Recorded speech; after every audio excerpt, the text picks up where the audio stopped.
Seorang santri miskin bernama Raffi datang melamar Alia, dokter cantik anak juragan ikan terkaya di desa. Dengan penuh hormat, Raffi menyatakan niat sucinya di hadapan keluarga. Namun juragan Budi, ayah Alia, hanya tertawa. Lalu ia berdiri, mendekati Raffi, dan meludahi wajah santri itu di depan puluhan orang. "Kau pikir anak dokter mau sama santri melarat?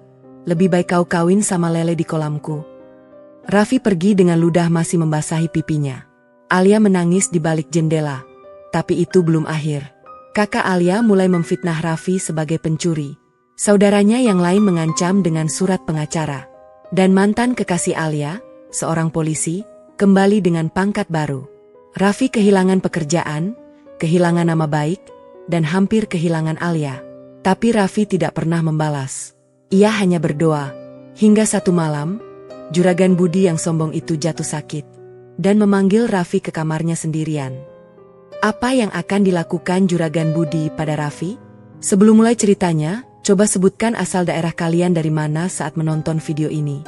Dan jangan lupa untuk like dan subscribe agar kami bersemangat membagikan cerita-cerita menarik lainnya. Sekarang mari kita mulai ceritanya.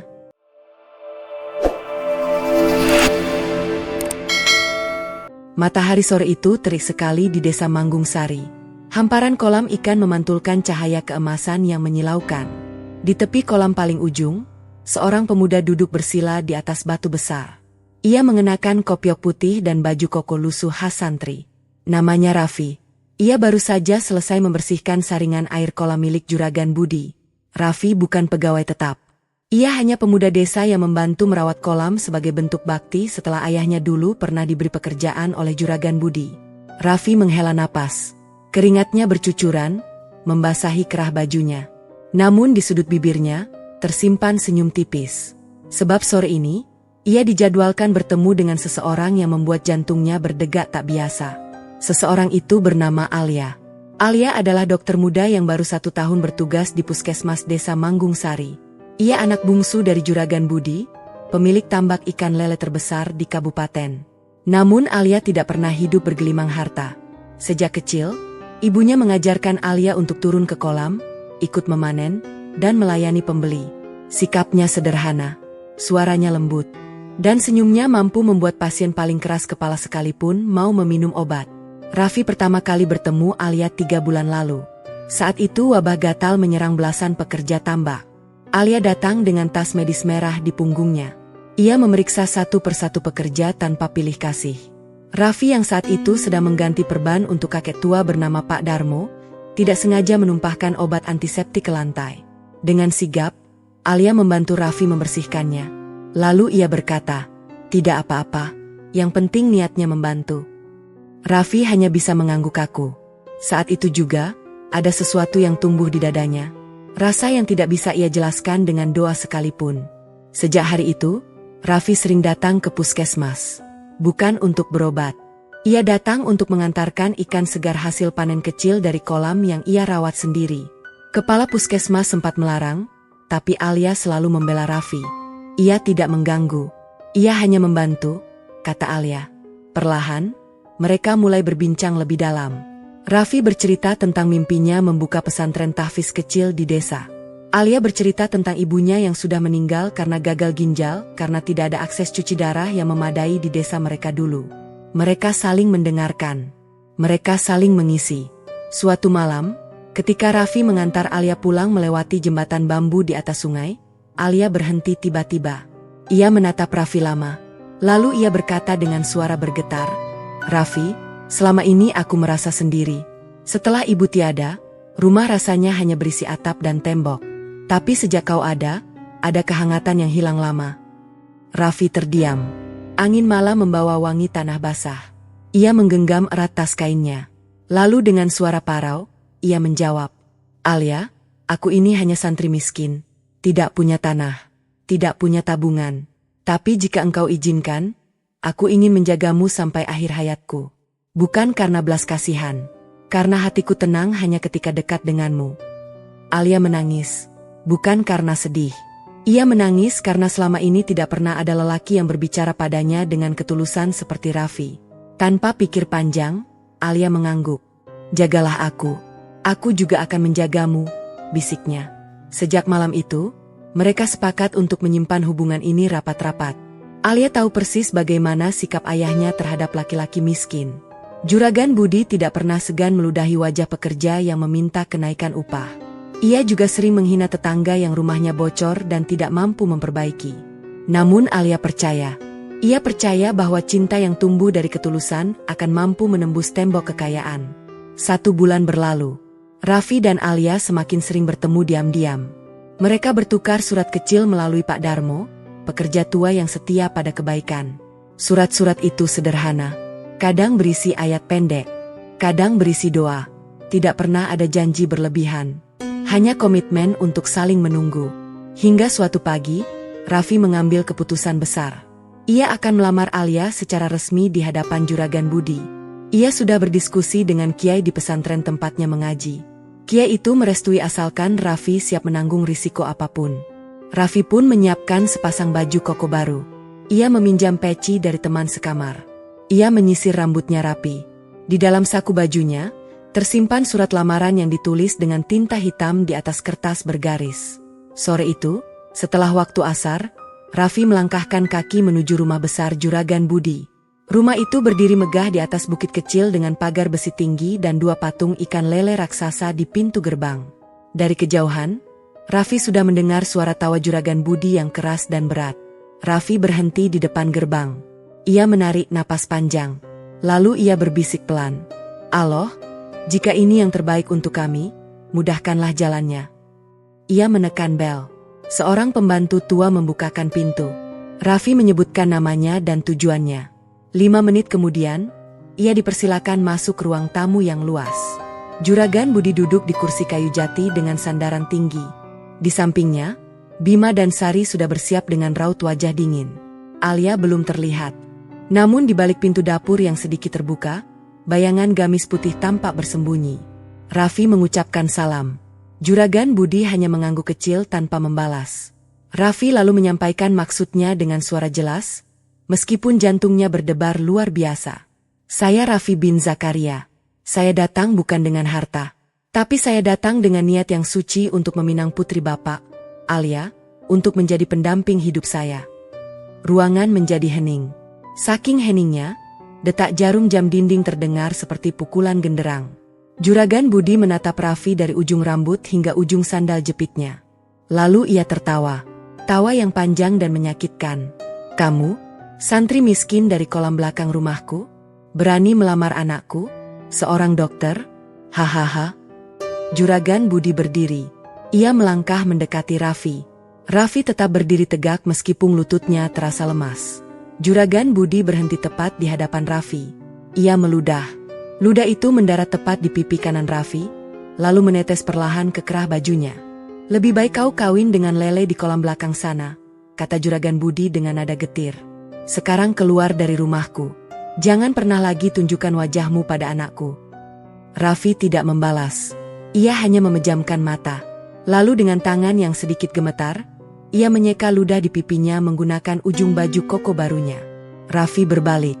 Ia melangkah keluar rumah besar itu tanpa mengucapkan sepatah kata pun.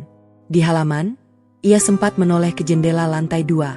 Di balik kaca jendela itu, Alia berdiri dengan air mata yang sudah tidak bisa lagi ditahan.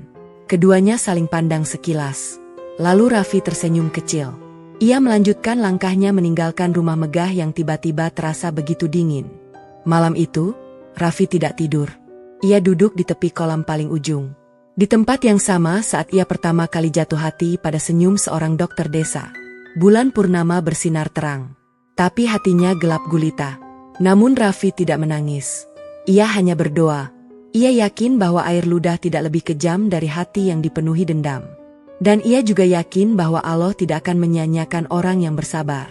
3 hari setelah kejadian memalukan di rumah Juragan Budi, Desa Manggung Sari mulai berbisik. Kabar tentang seorang santri miskin yang diludahi saat melamar anak juragan menyebar lebih cepat dari api di musim kemarau. Para pekerja tambak diam-diam bersimpati pada Raffi, tapi tidak ada yang berani membela. Sebab membela Raffi berarti melawan Juragan Budi. Dan melawan Juragan Budi berarti kehilangan nafkah. Raffi tetap terlihat menjalani hari-harinya biasa. Ia tetap datang ke kolam sebelum subuh. Ia tetap membersihkan saringan air. Ia tetap memberi makan ribuan lele yang berenang kelaparan di permukaan. Namun semua orang tahu ada yang berubah dari pemuda itu. Senyumnya tidak lagi lebar. Langkahnya tidak lagi ringan. Ia lebih banyak diam dan lebih lama duduk bersila di musyalah kecil dekat kolam. Pak Darmo, pekerja tua yang usianya hampir 70 tahun, beberapa kali mencoba menghibur Raffi. Suatu pagi, saat kabut masih menempel di permukaan air, Pak Darmo mendekati Raffi dengan 2 gelas kopi pahit tanpa gula. Nak Raffi, kau tahu tidak? Dulu Juragan Budi juga miskin. Lebih miskin dari kau sekarang. Suara Pak Darmo parau namun hangat. Raffi menoleh. Matanya sayu tapi masih menyimpan rasa ingin tahu. Dulu ia mengamen dari warung ke warung. Ia pernah diludahi saat melamar istri pertamanya. Ya, istri almarhumah, ibu dari Alia, Bima, dan Sari. Saat itu, calon mertuanya berkata, "Juragan Lele, kau hanya pemimpi kumuh." Budi kecil tidak pernah melupakan itu. Pak Darmo menyesap kopinya lalu melanjutkan, "Sekarang ia jadi juragan. Tapi luka lama tidak pernah sembuh. Ia balas meludahi orang lain karena ia pernah diludahi." Raffi mendengarkan dengan saksama. Ia tidak membenci Juragan Budi. Anehnya, ia justru merasa iba. "Terima kasih, Pak Darmo," ucap Raffi lirih. "Saya tidak akan membalas kejahatan dengan kejahatan." Pak Darmo mengangguk bangga. Itu baru santri sejati. Namun di tempat lain, cerita berbeda sedang ditulis. Bima, kakak laki-laki Alia, mulai merancang skenario lebih kejam. Baginya, penghinaan di ruang tamu belum cukup. Ia ingin Raffi benar-benar hancur. Bukan karena ia benci Raffi secara pribadi, tapi karena ia takut. Ia takut Alia akan memilih hidup sederhana di pesantren, dan itu akan merusak citra keluarga sebagai keluarga dokter dan pengusaha sukses. Bima adalah manajer keuangan di perusahaan tambak milik ayahnya. Setiap hari ia memegang ribuan lembar uang hasil penjualan ikan ke berbagai kota. Namun hatinya lebih sempit dari saringan air kolam. Ia tidak tahan melihat orang miskin bermimpi tinggi. Suatu sore, Bima memanggil Raffi ke kantor kecil di pinggir kolam. Raffi datang dengan perasaan tidak enak. Ia sudah menduga ada yang tidak beres. Bima duduk di balik meja kayu usang dengan kursi putar yang melambangkan kekuasaan kecilnya. "Raffi, mulai besok kau tidak usah datang ke kolam lagi," kata Bima dingin tanpa basa-basi. Raffi mengernyit. "Ada kesalahan apa, Mas Bima? Selama ini saya bekerja tidak pernah mengambil hak orang lain." Bima melempar secari kertas ke hadapan Raffi. Kertas itu berisi daftar barang, pakan ikan, obat anti jamur, dan beberapa alat timbang. Semuanya dicap dengan kata hilang. "Kami kehilangan barang-barang ini. Dan beberapa pekerja melaporkan kau sering terlihat di gudang sendirian." Bima menyandarkan badannya ke kursi. "Kami tidak akan melaporkan kau ke polisi. Cukup pergi. Jangan kembali." Raffi membaca daftar itu perlahan. Matanya tidak marah. Ia hanya terkejut betapa cepatnya fitnah dibangun menjadi fakta. "Saya tidak mengambil apapun, Mas Bima. Saya siap diusut. Panggil saja polisi. Saya tidak takut karena saya bersih." Bima tersenyum sinis. "Kau pikir polisi akan percaya pada santri miskin yang melamar anak juragan dengan status sosial zero? Sadarlah, Raffi. Dunia tidak berputar di sekitar kejujuranmu." Raffi tidak membantah lagi. Ia mengambil surat pemecatan yang sudah disiapkan Bima. Ia membaca setiap kata, lalu melipatnya rapi dan memasukkannya ke saku. "Terima kasih atas kesempatan bekerja selama ini," ucap Raffi dengan suara datar. "Allah yang membalas kebaikan Bapak sekeluarga." Ia keluar dari kantor itu dengan kepala tegak. Bima merasa jengkel. Ia berharap Raffi menangis atau marah. Tapi Raffi pergi seperti air. Tidak membanting pintu. Tidak mengumpat. Hanya diam. Namun Bima belum selesai. Malam harinya, ia mengirim pesan singkat ke beberapa tetangga dan pedagang di pasar. "Jangan beli ikan dari Raffi. Ia sudah saya pecat karena mencuri." Pesan itu menyebar dalam semalam. Esoknya, ketika Raffi mencoba menjual hasil panen kecil dari kolam yang ia rawat pribadi di belakang musyalah, tidak ada satupun pembeli yang berani mendekat. Sementara itu, Sari si pengacara juga bergerak. Sari tinggal di kota dan jarang pulang ke desa. Namun ketika adiknya Alia mulai sering menangis di telepon, Sari langsung turun tangan dengan caranya yang dingin dan terstruktur. Ia datang ke rumah Raffi bersama 2 orang ajudan berpakaian rapi. Rumah Raffi hanyalah gubuk bambu berdinding anyaman, beratapkan rumbia, dan berlantaikan tanah. Di depan rumah itu, Sari berdiri dengan sepatu hak tinggi yang nyaris tenggelam di lumpur. Raffi keluar dengan tenang. Ia baru saja selesai sholat asyar. "Raffi, saya Sari. Saya sudah menyiapkan surat peringatan resmi. Jika kau masih mendekati adikku, Alia, saya akan melaporkanmu ke polisi dengan tuduhan pelecehan. Saya pengacara. Saya tahu bagaimana membuat hidup seseorang sengsara lewat meja hijau." Raffi tidak menunjukkan rasa takut. Ia hanya bertanya, "Apa yang salah dari mencintai seseorang dengan cara yang benar, Mbak Sari?" "Saya tidak pernah menyentuh Alia. Saya tidak pernah memaksa. Saya hanya melamar dengan cara halal." Sari mendengus. "Cara halalmu tidak laku di keluarganya, Raffi. Dunia ini punya kasta. Kau di bawah, kami di atas. Itu tidak akan pernah berubah." Raffi tersenyum kecil. "Kalau begitu, Mbak Sari, izinkan saya tetap berdoa. Doa orang miskin tidak pernah tertolak." Sari membuang muka. Ia merasa pertemuannya dengan Raffi tidak menghasilkan apa-apa selain rasa kesal. Namun ia tetap meninggalkan amplop coklat berisi surat peringatan di atas batu halaman rumah Raffi. Di tengah semua tekanan itu, Alia tidak bisa tinggal diam. Setiap malam, ia menangis di kamarnya. Ia ingin keluar, ingin lari menemui Raffi. Namun ibunya yang sudah tiada dulu pernah berpesan, "Jangan pernah memalukan ayahmu di depan umum, Nak. Meskipun ayahmu salah, hormatilah ia di hadapan orang lain." Alia terjebak. Cintanya pada Raffi utuh. Tapi hormatnya pada ayah juga tidak pernah pudar. Malam kelima setelah lamaran ditolak, Alia nekat. Ia meminjam mobil dinas puskesmas tanpa sepengetahuan kepala puskesmas. Ia melaju pelan di jalan tanah menuju gubuk bambu tempat Raffi tinggal. Hujan turun tipis. Lampu mobil hanya menyala redup karena kabut tebal. Raffi terkejut saat melihat sosok Alia keluar dari mobil dengan jas hujan biru. Wajah Alia basah. Oleh air hujan atau air mata, Raffi tidak tahu. "Mengapa kau datang ke sini, Alia? Ini malam. Ini tidak pantas." Alia tidak peduli. Ia langsung memeluk Raffi di tengah hujan. Tangisnya pecah. "Aku tidak bisa kehilanganmu, Raffi. Jika ayahku tidak merestui, aku akan tetap bersamamu. Aku akan mundur dari puskesmas. Aku akan buka praktek sederhana di desa. Asal kau tidak pergi." Raffi terdiam. Ia memegang bahu Alia dan melepaskan pelukan itu perlahan. "Alia, aku tidak akan pergi. Tapi kita tidak bisa melawan ayahmu dengan cara ini. Kita harus sabar. Doa adalah senjata kita." Alia terisak. "Hingga kapan, Raffi?" Raffi mengusap air di pipi Alia. "Hingga Allah membukakan jalan. Aku janji tidak akan menyerah." Hujan malam itu menjadi saksi. Dua hati yang saling mencinta berdiri di tengah dingin, tidak tahu kapan badai berikutnya akan datang. Mereka tidak tahu bahwa badai itu sudah dalam perjalanan. Seseorang sedang mengemudi dari ibu kota menuju desa Manggung Sari. Mobil dinas hitam dengan plat polisi berlapis baja. Seseorang yang pernah menjadi bagian dari masa lalu Alia. Seseorang yang hilang 3 tahun lalu tanpa pamit. Dan sekarang ia kembali dengan pangkat baru di pundaknya. Ia bernama Andika. 3 minggu setelah pemecatan Raffi, desa Manggung Sari berubah menjadi panggung drama yang panas. Bima tidak berhenti pada fitnah pencurian. Ia mulai menyebar isu yang lebih berbahaya. Ia berkata kepada para pedagang di pasar bahwa Raffi dikeluarkan dari pesantren karena mencuri uang infak. Ia juga berbisik kepada beberapa tetangga bahwa Raffi memiliki catatan kriminal di kota sebelah. Isu itu tidak benar. Tapi desa bukan tempat untuk memeriksa fakta. Yang lebih keras suaranya, itulah yang dipercaya.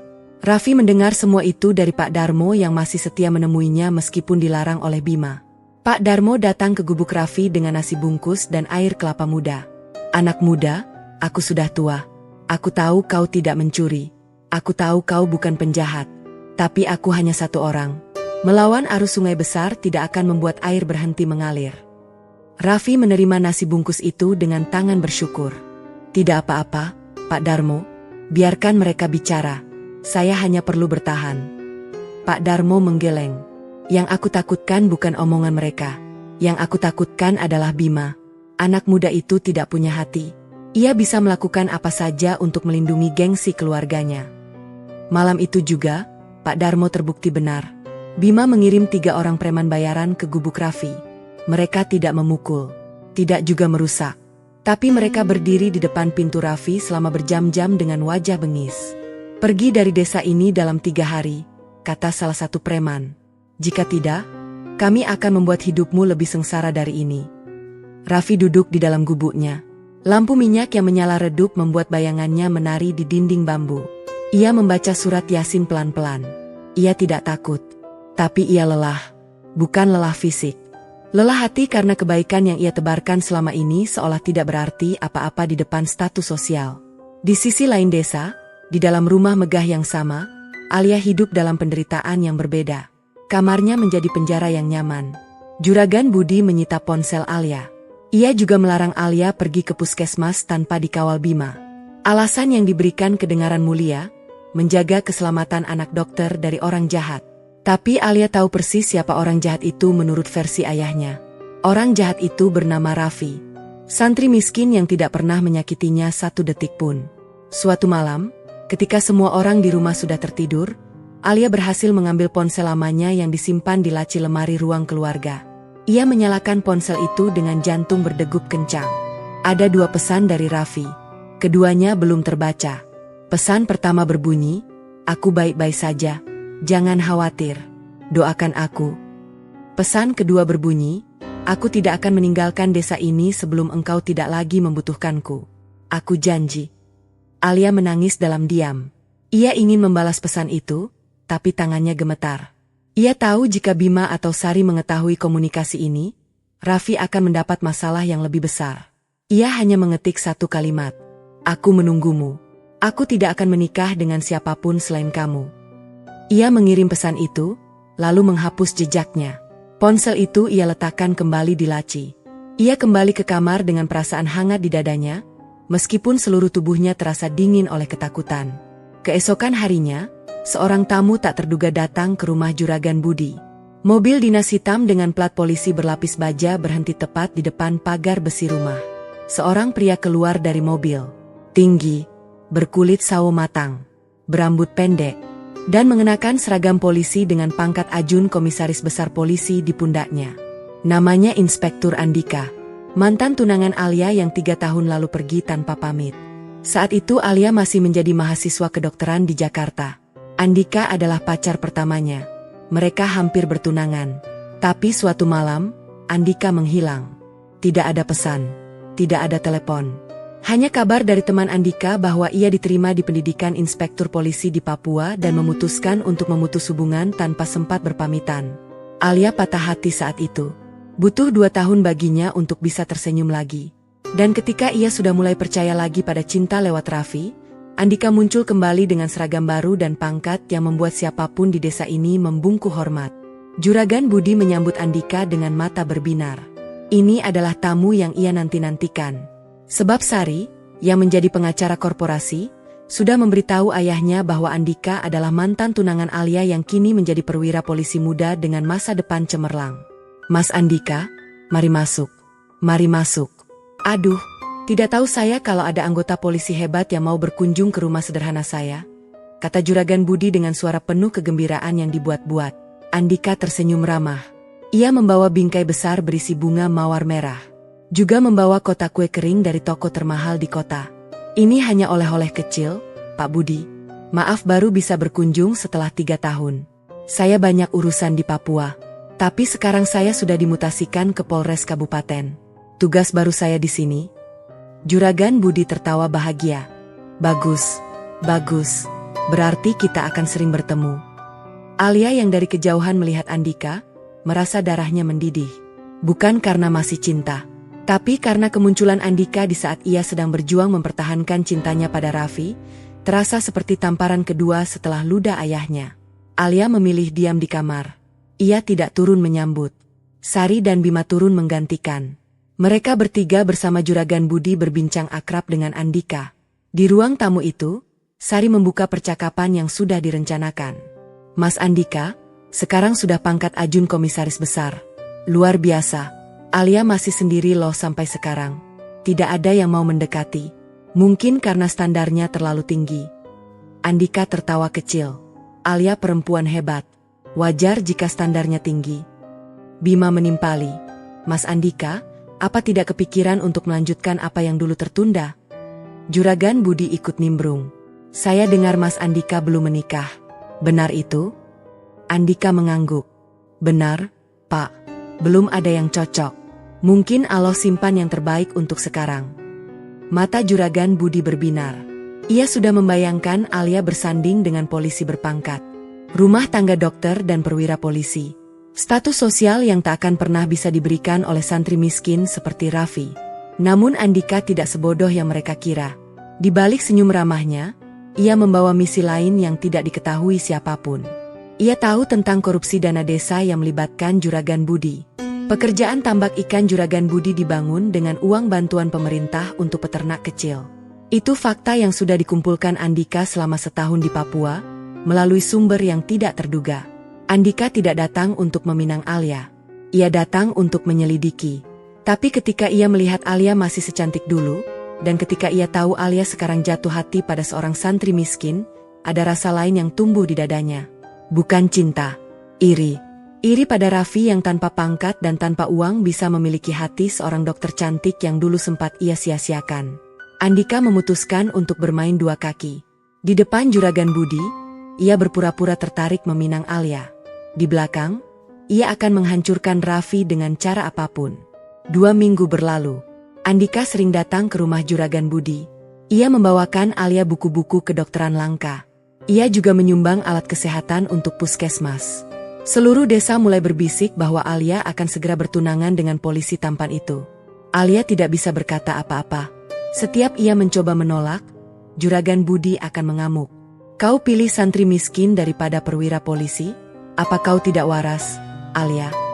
Sementara Raffi yang hidup dalam tekanan terus-menerus, mulai mempersiapkan diri untuk sesuatu yang besar. Ia tidak akan melawan dengan kekerasan. Ia tidak akan melaporkan siapapun. Tapi ia akan membuktikan bahwa cinta bukan tentang pangkat atau harta. Cinta adalah tentang keteguhan hati di tengah badai yang paling ganas sekalipun. Pak Darmo secara diam-diam memberinya selembar kertas lusuh berisi nama dan alamat seorang mantan pegawai Juragan Budi yang dipecat secara tidak adil 10 tahun lalu. Pegawai itu sekarang menjadi saksi kunci dalam kasus korupsi yang sedang diselidiki oleh polisi dari provinsi, tanpa sepengetahuan Andika. Raffi menyimpan kertas itu di dalam jilbab Al-Qur'annya. Ia belum tahu persis apa yang akan ia lakukan. Tapi ia yakin, suatu saat, kebenaran akan berbicara lebih keras dari ludah dan fitnah. Malam itu, Raffi sholat tahajud di musyalah kecilnya. Ia berdoa panjang. Ia meminta perlindungan dari sifat dendam. Ia meminta kekuatan untuk tetap sabar. Dan ia meminta agar Allah mempertemukan dia dengan Alia di jalan yang diridai, bukan di jalan yang dipaksakan. Usai sholat, ia membuka Al-Quran. Matanya jatuh pada surat Al-Baqarah ayat 153. Wahai orang-orang yang beriman, mohonlah pertolongan dengan sabar dan sholat. Sungguh Allah beserta orang-orang yang sabar. Raffi menutup Al-Quran. Ia tersenyum. Untuk pertama kalinya setelah berminggu-minggu, ia merasa damai. Ia tidak tahu bahwa besok pagi, Andika akan datang ke gubuknya dengan seragam lengkap dan membawa surat perintah penggeledahan. Tuduhan baru akan dilayangkan padanya. Tuduhan yang lebih berat dari pencurian. Tuduhan yang bisa memenjarakannya tanpa pengadilan yang adil. Badai sesungguhnya belum dimulai. Pagi itu, desa Manggung Sari diselimuti kabut tebal yang tidak biasa. Biasanya kabut menghilang sebelum pukul 7. Tapi hari ini, hingga pukul 9, kabut masih setia menggantung di atas hamparan kolam ikan. Beberapa tetua desa menganggap ini pertanda buruk. Mereka tidak pernah salah. Raffi baru saja selesai membersihkan halaman musyalah kecil tempat ia tinggal. Ia menyapu daun-daun kering yang berguguran dari pohon mangga tua di depan pintu. Ia masih menggunakan baju koko lusuh yang sama, karena hanya itu yang ia miliki. Ia tidak mengeluh. Kesederhanaan sudah menjadi teman lama sejak kecil. Saat ia sedang membuang sampah daun ke belakang musyalah, ia mendengar suara mobil mendekat. Bukan mobil biasa. Suara mesinnya berat dan gagah. Raffi mengenali suara itu. Itu suara mobil dinas polisi yang sering ia lihat di jalan raya menuju kota. Mobil hitam berplat merah itu berhenti tepat di depan musyalah. Pintu terbuka. Keluar seorang pria tinggi dengan seragam polisi lengkap. Sepatu pantofelnya menginjak tanah becek tanpa rasa ragu. Wajahnya tampan namun dingin. Matanya menyapu seluruh area musyalah seperti elang yang mencari mangsa. Raffi tidak kenal pria ini, tapi ia bisa merasakan getaran buruk dari kedatangan tamu tak diundang ini. "Selamat pagi," sapa pria itu dengan suara berat. "Apakah saya berbicara dengan saudara Raffi bin Zakaria?" Raffi mengangguk pelan. "Benar, Pak. Saya Raffi. Ada yang bisa saya bantu?" Pria itu mengeluarkan selembar surat dari saku seragamnya. Surat itu resmi. Cap basah dan tanda tangan pejabat terlihat jelas di kertas putih itu. "Saya Ajun, Komisaris Besar Polisi Andika. Saya menerima laporan bahwa saudara terlibat dalam penggelapan dana bantuan peternak ikan. Saya memiliki surat perintah penggeledahan untuk musyalah ini." Raffi terdiam. Dadanya terasa seperti ditimpa batu besar. Ia tidak pernah menyentuh uang bantuan apapun. Ia bahkan tidak tahu ada program bantuan untuk peternak ikan. "Pak Andika, saya tidak mengerti. Saya hanya santri biasa.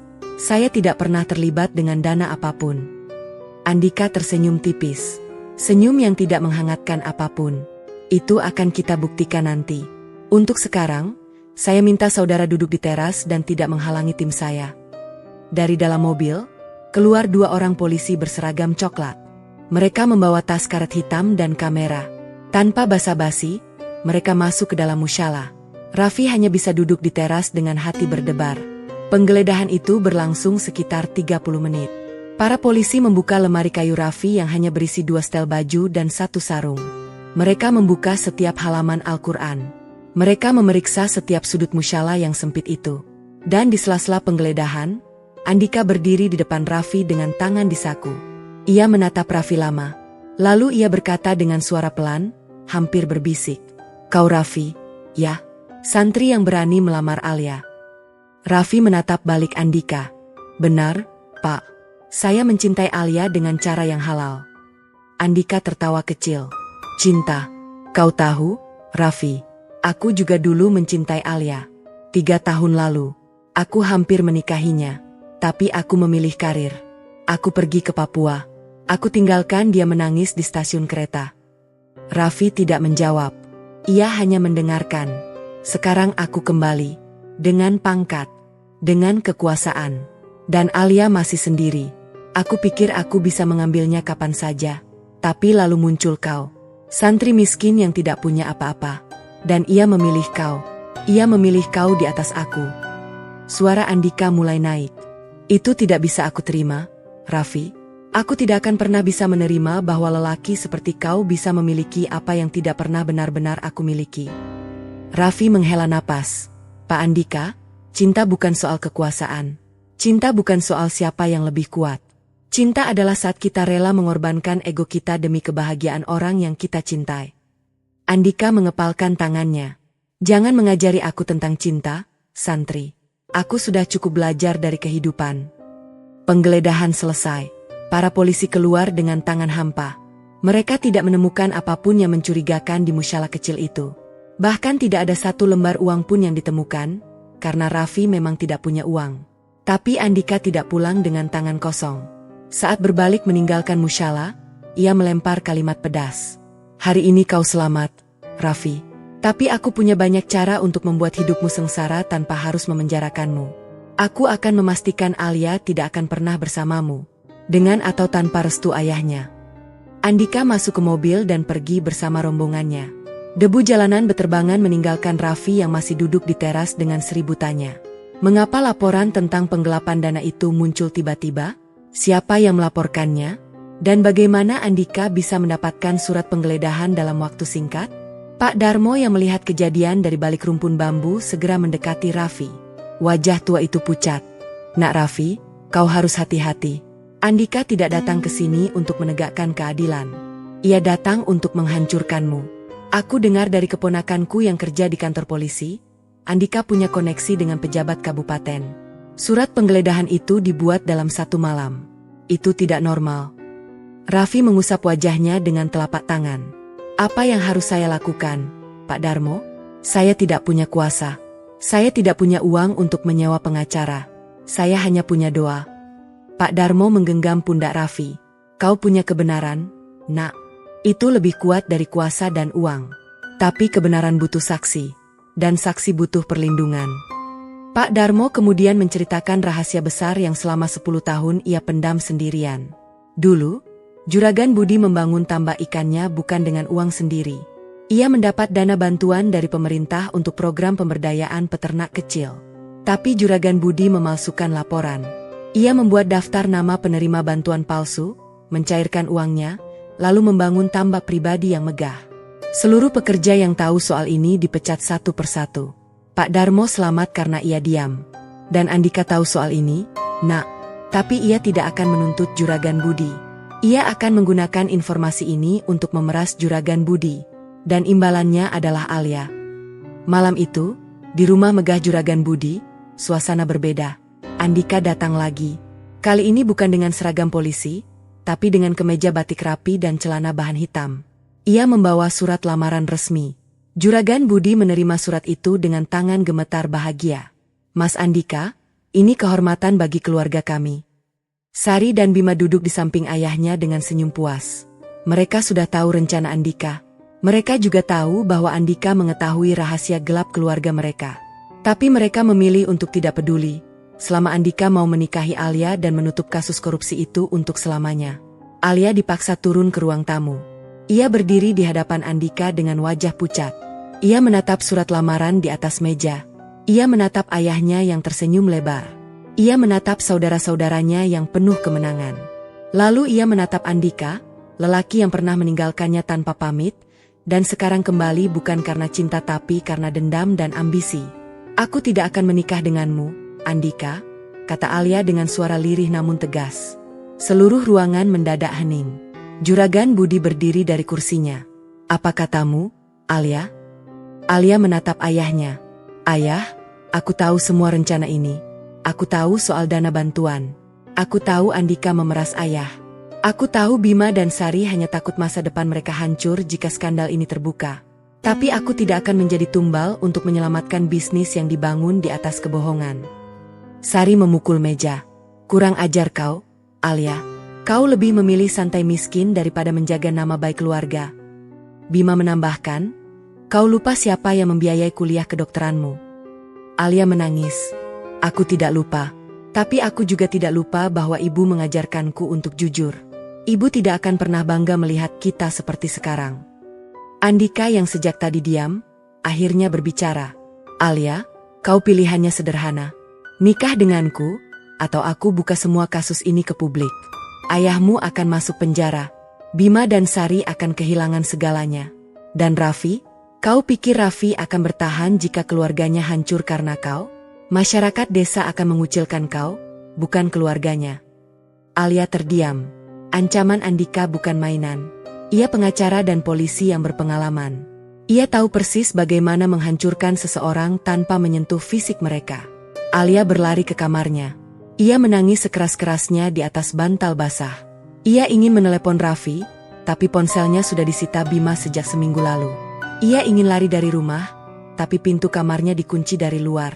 Di musyalah kecil yang jauh dari gemerlap rumah megah itu, Raffi terbangun dari tidurnya. Ia tidak tahu mengapa, tapi dadanya sesak. Ada firasat buruk yang tidak bisa ia jelaskan. Ia segera mengambil air wudhu di sumur belakang musyalah. Air malam itu terasa lebih dingin dari biasanya. Ia sholat hajat 2 rakaat. Lalu ia berdoa dengan khusyuk. Ya Allah, jika Alia sedang dalam kesulitan, berikan aku kekuatan untuk menjemputnya. Jika aku yang menjadi sumber kesulitannya, maka jauhkan aku darinya. Namun jika cinta ini adalah jalan yang engkau ridai, maka bukalah pintu yang selama ini tertutup rapat. Usai berdoa, Raffi membuka pintu musyalah. Bulan purnama bersinar terang di atas hamparan kolam. Tapi di kejauhan, ia melihat sesuatu yang aneh. 2 lampu senter menyala di tepi kolam milik Juragan Budi. Padahal sudah lewat tengah malam. Raffi menyipitkan mata. Ia melihat 2 orang pria sedang memindahkan karung-karung besar dari gudang ke dalam truk tertutup. Mereka bekerja dengan tergesa-gesa. Sesekali mereka menoleh ke kiri dan kanan, seperti orang yang takut ketahuan. Raffi tidak bisa melihat wajah mereka dari jarak itu. Tapi ia bisa menebak. Mungkin Bima dan kaki tangannya sedang memindahkan barang bukti. Mungkin mereka sadar bahwa kasus korupsi ini tidak akan selamanya tertutup. Raffi memutuskan untuk tidak bertindak gegabah. Ia kembali masuk ke dalam musyalah. Ia mengambil kertas lusuh pemberian Pak Darmo, berisi nama dan alamat mantan pegawai Juragan Budi yang dipecat 10 tahun lalu. Besok pagi, ia akan pergi ke kota. Ia akan menemui saksi itu. Ia akan mengumpulkan bukti. Bukan untuk membalas dendam, tapi untuk melindungi Alia dari pernikahan paksaan yang direkayasa oleh orang-orang yang seharusnya melindunginya. Raffi tidak tahu bahwa Andika sudah memasang mata-mata di sekitar musyalah. Setiap langkah Raffi akan dipantau. Setiap orang yang ia temui akan dicatat. Dan setiap upaya yang ia lakukan untuk melawan akan dibalas dengan tekanan yang lebih keras. Badai sedang menunggu di ujung jalan. Dan Raffi, dengan segala keterbatasannya, berjalan lurus menuju pusat badai itu. Subuh menyingsing di desa Manggung Sari dengan langit berwarna jingga pucat. Ayam jantan berkokok bergantian dari rumah ke rumah. Biasanya suasana seperti ini membuat Raffi bersemangat memulai hari. Tapi pagi ini berbeda. Sepanjang malam ia tidak bisa tidur. Pikirannya terus-menerus mengulang kejadian kemarin. Penggeledahan mendadak, ancaman Andika, dan bayangan Alia yang mungkin sedang menderita di rumah mewahnya. Raffi mengambil wudhu dengan air sumur yang dingin menusuk tulang. Ia berusaha menenangkan hati dengan berdoa. Ia tahu ia tidak sendirian. Tapi kadang, menjadi orang yang benar di tengah lingkungan yang salah, terasa sangat sepi. Usai sholat subuh, Raffi menggulung sajadahnya. Ia membuka lemari kayu dan mengeluarkan satu-satunya baju koko yang tidak berlubang. Baju itu berwarna putih kusam, hasil pemberian seorang dermawan di pesantren dulu. Ia memakainya dengan hati-hati, lalu menyisir rambutnya dengan sisir bambu yang sudah retak di dua tempat. Ia memasukkan kertas lusuh pemberian Pak Darmo ke dalam saku celananya. Di kertas itu tertulis nama, Suparman, mantan kepala keuangan perusahaan tambak Juragan Budi 10 tahun lalu. Suparman dipecat secara tiba-tiba setelah memprotes laporan keuangan fiktif yang dibuat oleh Bima. Kini Suparman tinggal di sebuah desa seberang, sekitar 2 jam perjalanan dengan bus antar kota. Raffi berjalan kaki menuju terminal desa. Hatinya berdebar tidak menentu. Ia tidak tahu apakah Suparman mau bertemu dengannya. Ia juga tidak tahu apakah informasi yang ia cari akan berguna. Tapi ia tidak punya pilihan lain. Jika ia diam, Alia akan menikah dengan Andika. Jika ia melawan sendirian, ia akan hancur. Satu-satunya jalan adalah mencari sekutu yang juga merasa dirugikan oleh keluarga Juragan Budi. Di terminal, Raffi naik bus kota jurusan selatan. Bus itu penuh dengan pedagang yang membawa sayuran dan ayam hidup. Raffi duduk di bangku paling belakang, dekat jendela yang kacanya sudah retak. Ia menyandarkan kepalanya di bingkai jendela sambil terus berdoa dalam hati. Sementara Raffi dalam perjalanan, di rumah megah Juragan Budi, suasana mencekam. Alia belum keluar dari kamarnya sejak semalam. Ia tidak makan, ia tidak minum. Ia hanya berbaring di tempat tidur dengan mata terbuka menatap langit-langit kamar yang tinggi. Lampu gantung kristal yang mewah terasa seperti ribuan belati yang menggantung di atas kepalanya. Juragan Budi mencoba membujuk Alia turun. Ia berdiri di depan pintu kamar dengan suara lembut yang jarang sekali ia gunakan. "Nak, turunlah. Ibu siapkan bubur kesukaanmu. Ayah sudah minta siapkan ayam goreng juga." Dari dalam kamar, suara Alia terdengar parau. "Ayah, aku tidak lapar. Aku hanya ingin sendiri." Juragan Budi menghela napas kasar. Kesabarannya mulai menipis. "Alia, jangan mempermalukan ayah di depan tamu. Andika akan datang lagi siang ini. Ia akan membawa orang tuanya untuk meresmikan pertunangan. Kau harus siap." Alia terdiam. Kemudian ia berkata dengan suara bergetar. "Ayah, apakah ayah tidak mencintai aku? Apakah ayah tega menikahkan aku dengan laki-laki yang tidak aku cintai, hanya untuk menutupi kesalahan ayah sendiri?" Juragan Budi terdiam. Kata-kata Alia menusuk tepat di ulu hatinya. Ia tidak bisa membantah, karena memang itulah kenyataannya. "Ayah hanya ingin yang terbaik untukmu, nak," jawab Juragan Budi akhirnya, dengan suara yang tidak meyakinkan. Alia tidak menjawab. Ia hanya menangis dalam diam. Ia tahu ayahnya berbohong. Dan kebohongan itu terasa lebih sakit daripada ludah yang dilontarkan ayahnya ke wajah Raffi. Di sisi lain, Bima sedang panik. Ia baru mendapat laporan bahwa Raffi naik bus menuju selatan. Bima segera menelepon Andika. "Mas Andika, Raffi pergi ke selatan. Aku curiga ia mau menemui Suparman." Andika di ujung telepon terdengar tenang. "Terlalu tenang. Biarkan saja.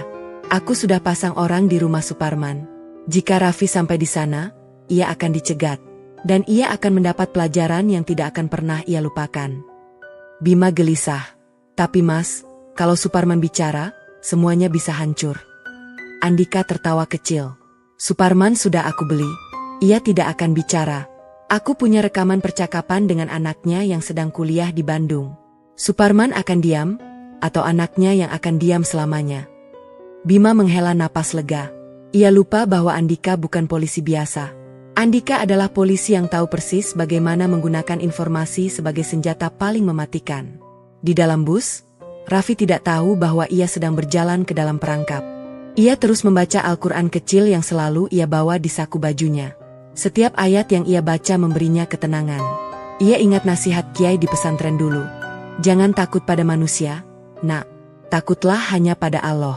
Karena manusia bisa membunuh tubuhmu, tapi Allah yang memegang takdirmu. Bus berhenti di terminal kota selatan. Raffi turun dan bertanya pada tukang becak tentang alamat di kertas itu. Tukang becak itu mengangguk. Oh, rumah Pak Suparman. Ikuti saya, nak. Sekitar 2 kilometer dari sini. Mereka melewati jalan tanah yang berlubang. Di kiri kanan, sawah hijau membentang luas. Raffi menarik napas dalam. Udara pedesaan selalu membuatnya tenang. Namun kali ini, ketenangan itu cepat sirup. Sesampainya di depan rumah sederhana Suparman, Raffi turun dari becak. Ia melihat pagar bambu yang sudah lapuk. Rumah papan dengan cat mengelupas di mana-mana. Tapi yang membuatnya berhenti melangkah adalah 2 orang pria bertubuh tegap yang berdiri di teras rumah itu.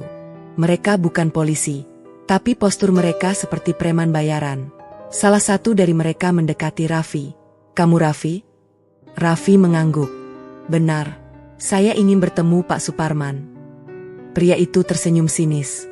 Pak Suparman tidak menerima tamu. Kembalilah ke desamu, sebelum kamu celaka. Raffi berdiri tegak. Saya hanya ingin bicara. Saya tidak membawa niat buruk. Pria itu mendekatkan wajahnya ke Raffi. Kami tidak peduli niatmu. Yang kami tahu, bos kami tidak ingin kamu bertemu dengan Suparman. Jadi, pergilah. Raffi menatap lurus mata pria itu. Bosmu siapa? Andika atau Bima? Pria itu terkejut Raffi menyebut kedua nama itu. Tapi ia segera menguasai diri. Itu bukan urusanmu. Sekarang pergi, atau kami akan membuatmu pergi dengan cara yang tidak menyenangkan. Raffi tahu ia kalah jumlah, tapi ia tidak takut. Ia hanya kecewa. Suparman yang ia harapkan menjadi saksi, ternyata sudah dibungkam oleh kekuasaan Andika. Raffi berbalik.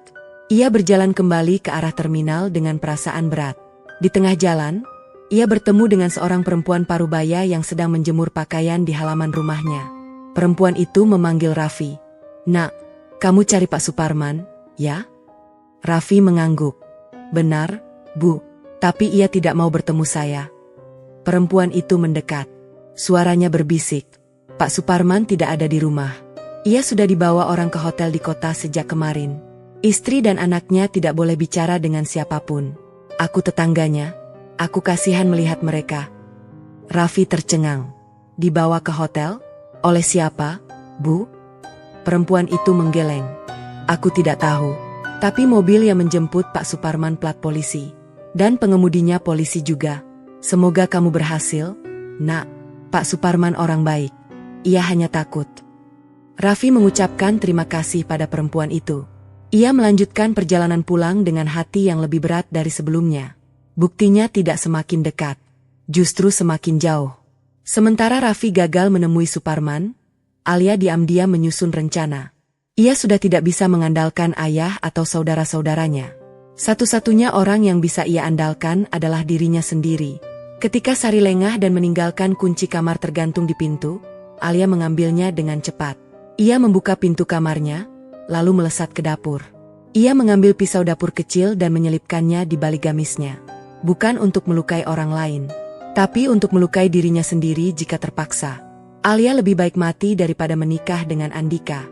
Tapi sebelum Alia sempat melangkah lebih jauh, Bima menghadangnya di lorong belakang. Mau kemana, adik? Tanya Bima dengan nada mengejek. Alia berusaha tenang. Ke kamar mandi. Bima tertawa. Dengan pisau di balik gamismu? Ayolah, Alia. Aku tidak bodoh. Bima meraih tangan Alia dan menarik paksa pisau itu. Alia tidak bisa melawan. Bima terlalu kuat. Ayah sudah memberitahu, jika kau nekat melarikan diri, kami akan memenjarakan Raffi dengan tuduhan penculikan. Kau tahu kan Andika bisa melakukan itu dengan mudah. Alia menangis. Kalian semua jahat. Ayah jahat. Bima jahat. Sari jahat. Andika lebih jahat dari kalian semua. Bima memasukkan kembali pisau itu ke dapur. Lalu ia menggandeng Alia kembali ke kamarnya. Pintu dikunci lagi dari luar. Kali ini Sari menyimpan kuncinya di sakunya. Malam harinya, Raffi kembali ke musyala dengan langkah lesu. Ia gagal. Pak Darmo menunggunya di teras musyala. Wajah tua itu tampak cemas. Bagaimana, nak? Raffi menggeleng. Suparman sudah diambil oleh Andika. Ia dibawa ke hotel. Aku tidak bisa bertemu dengannya. Pak Darmo mengusap wajahnya kasar. Astaga, Andika benar-benar tidak main-main. Raffi duduk di teras. Ia mengambil Al-Quran dan membukanya. Matanya membaca tanpa benar-benar melihat huruf. Pikirannya kacau. Pak Darmo duduk di sampingnya. Nak Raffi, ada satu orang lagi yang mungkin bisa membantu. Tapi orang ini berbahaya. Aku tidak yakin kau sanggup menemuinya. Raffi menoleh. Siapa, Pak? Pak Darmo berbisik. Mantan istri pertama Juragan Budi. Ibu kandung Alia sudah meninggal. Tapi sebelum menikahi ibu Alia, Juragan Budi pernah menikah dengan perempuan lain di kota.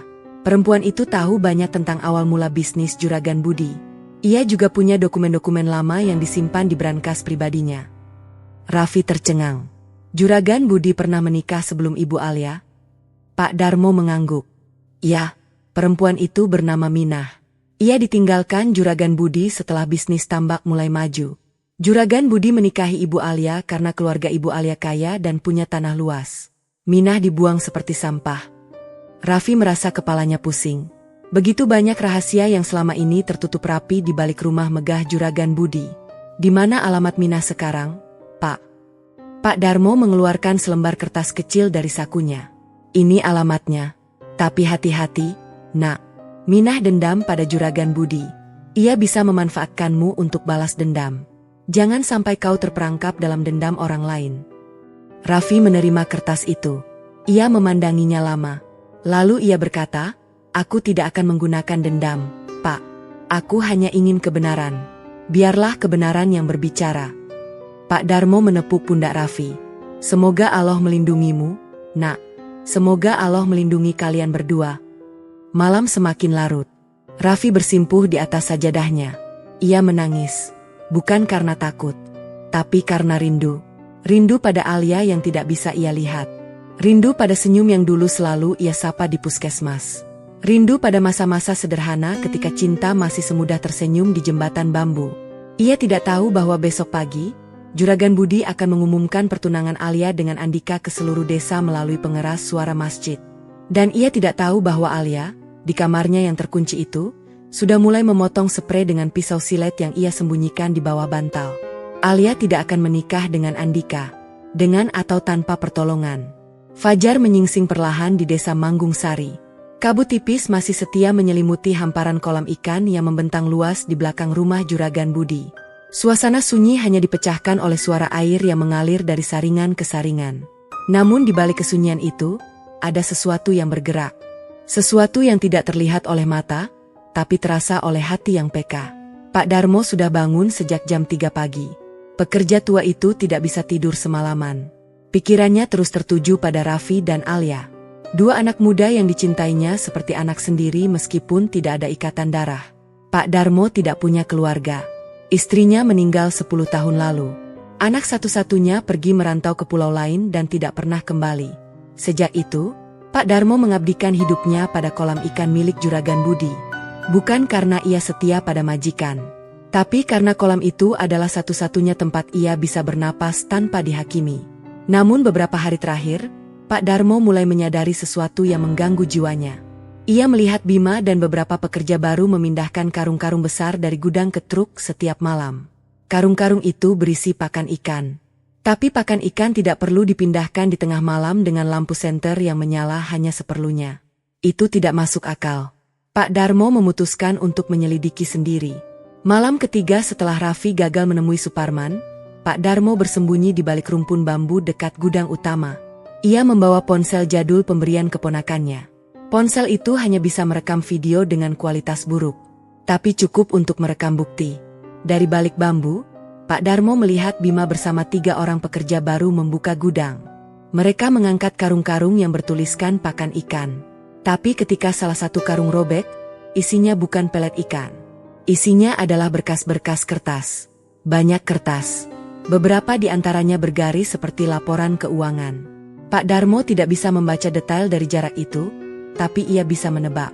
Itu adalah dokumen-dokumen yang seharusnya sudah diserahkan ke pemerintah bertahun-tahun lalu sebagai laporan pertanggungjawaban dana bantuan. Pak Darmo merekam semua itu dengan tangan gemetar. Ia tidak tahu apa yang akan ia lakukan dengan rekaman itu. Tapi hatinya berkata bahwa suatu saat, rekaman ini akan sangat berharga. Kembali ke pagi ini, Pak Darmo berjalan menuju Musyala Raffi dengan langkah tertatih. Ia membawa nasi bungkus dan teh panas dalam termos tua. Ketika ia sampai, ia melihat Raffi sudah duduk di teras dengan Al-Quran terbuka di pangkuannya. "Selamat pagi, Nak. Belum sarapan, kan?" tanya Pak Darmo sambil menyerahkan nasi bungkus. Raffi tersenyum tipis. "Terima kasih, Pak. Belum, saya baru selesai sholat subuh." Mereka makan bersama dalam diam. Sesekali Pak Darmo memandang Raffi dengan tatapan yang dalam, seperti sedang mempersiapkan diri untuk mengatakan sesuatu yang berat.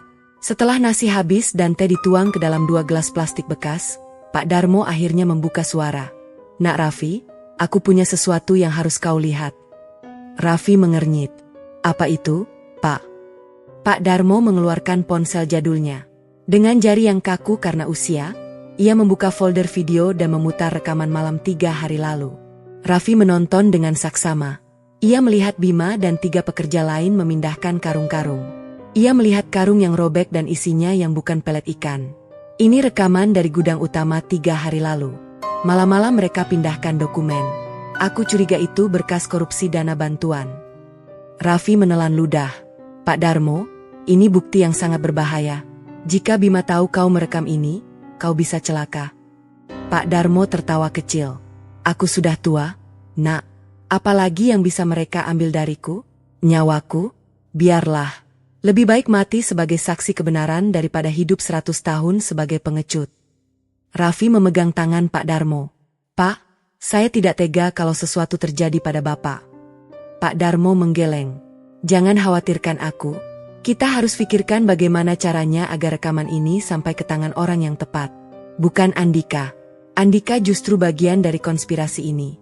Kita butuh polisi yang bersih. Atau jurnalis. Atau siapapun yang tidak takut pada kekuasaan." Raffi terdiam. Ia memikirkan semua pilihan yang ada. Ia tidak punya kenalan jurnalis. Ia juga tidak kenal polisi bersih di kabupaten ini. Satu-satunya yang ia kenal adalah Pak Kiai di pesantren lamanya. Tapi Pak Kiai sudah tua dan tinggal di kota yang jauh.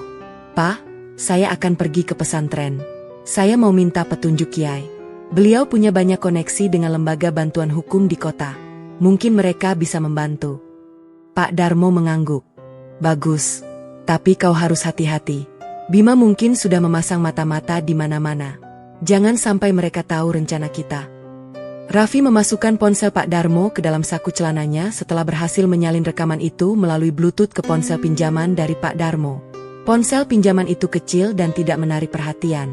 Raffi menyimpannya di balik lemari kayu, di tempat yang tidak mudah ditemukan. Sementara Raffi dan Pak Darmo menyusun strategi, di rumah megah Juragan Budi, pertunangan antara Alia dan Andika sedang dipersiapkan. Padahal Alia belum memberi restu. Padahal Alia masih terus menangis di kamarnya. Tapi itu tidak penting bagi Juragan Budi. Yang penting adalah Andika bersedia menutup kasus korupsi dan tidak ada satupun anggota keluarganya yang masuk penjara. Sari mengatur segalanya dengan rapi. Undangan sudah disebar ke tetangga dan kerabat.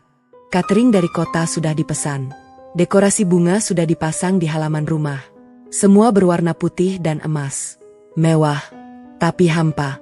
Alia dipaksa mandi dan berdandan oleh 2 orang asisten pribadi Sari. Wajah Alia pucat. Matanya bengkak karena menangis semalaman. Tidak ada bedak atau lipstik yang bisa menutupi kesedihan yang mendalam di hatinya. "Alia, tersenyumlah. Ini hari bahagiamu," kata Sari sambil merapikan kerudung Alia. Alia menatap kakaknya dengan mata kosong. "Bahagia, Kak? Kau bilang ini bahagia? Dipaksa menikah dengan laki-laki yang tidak kucintai demi menutupi korupsi ayah?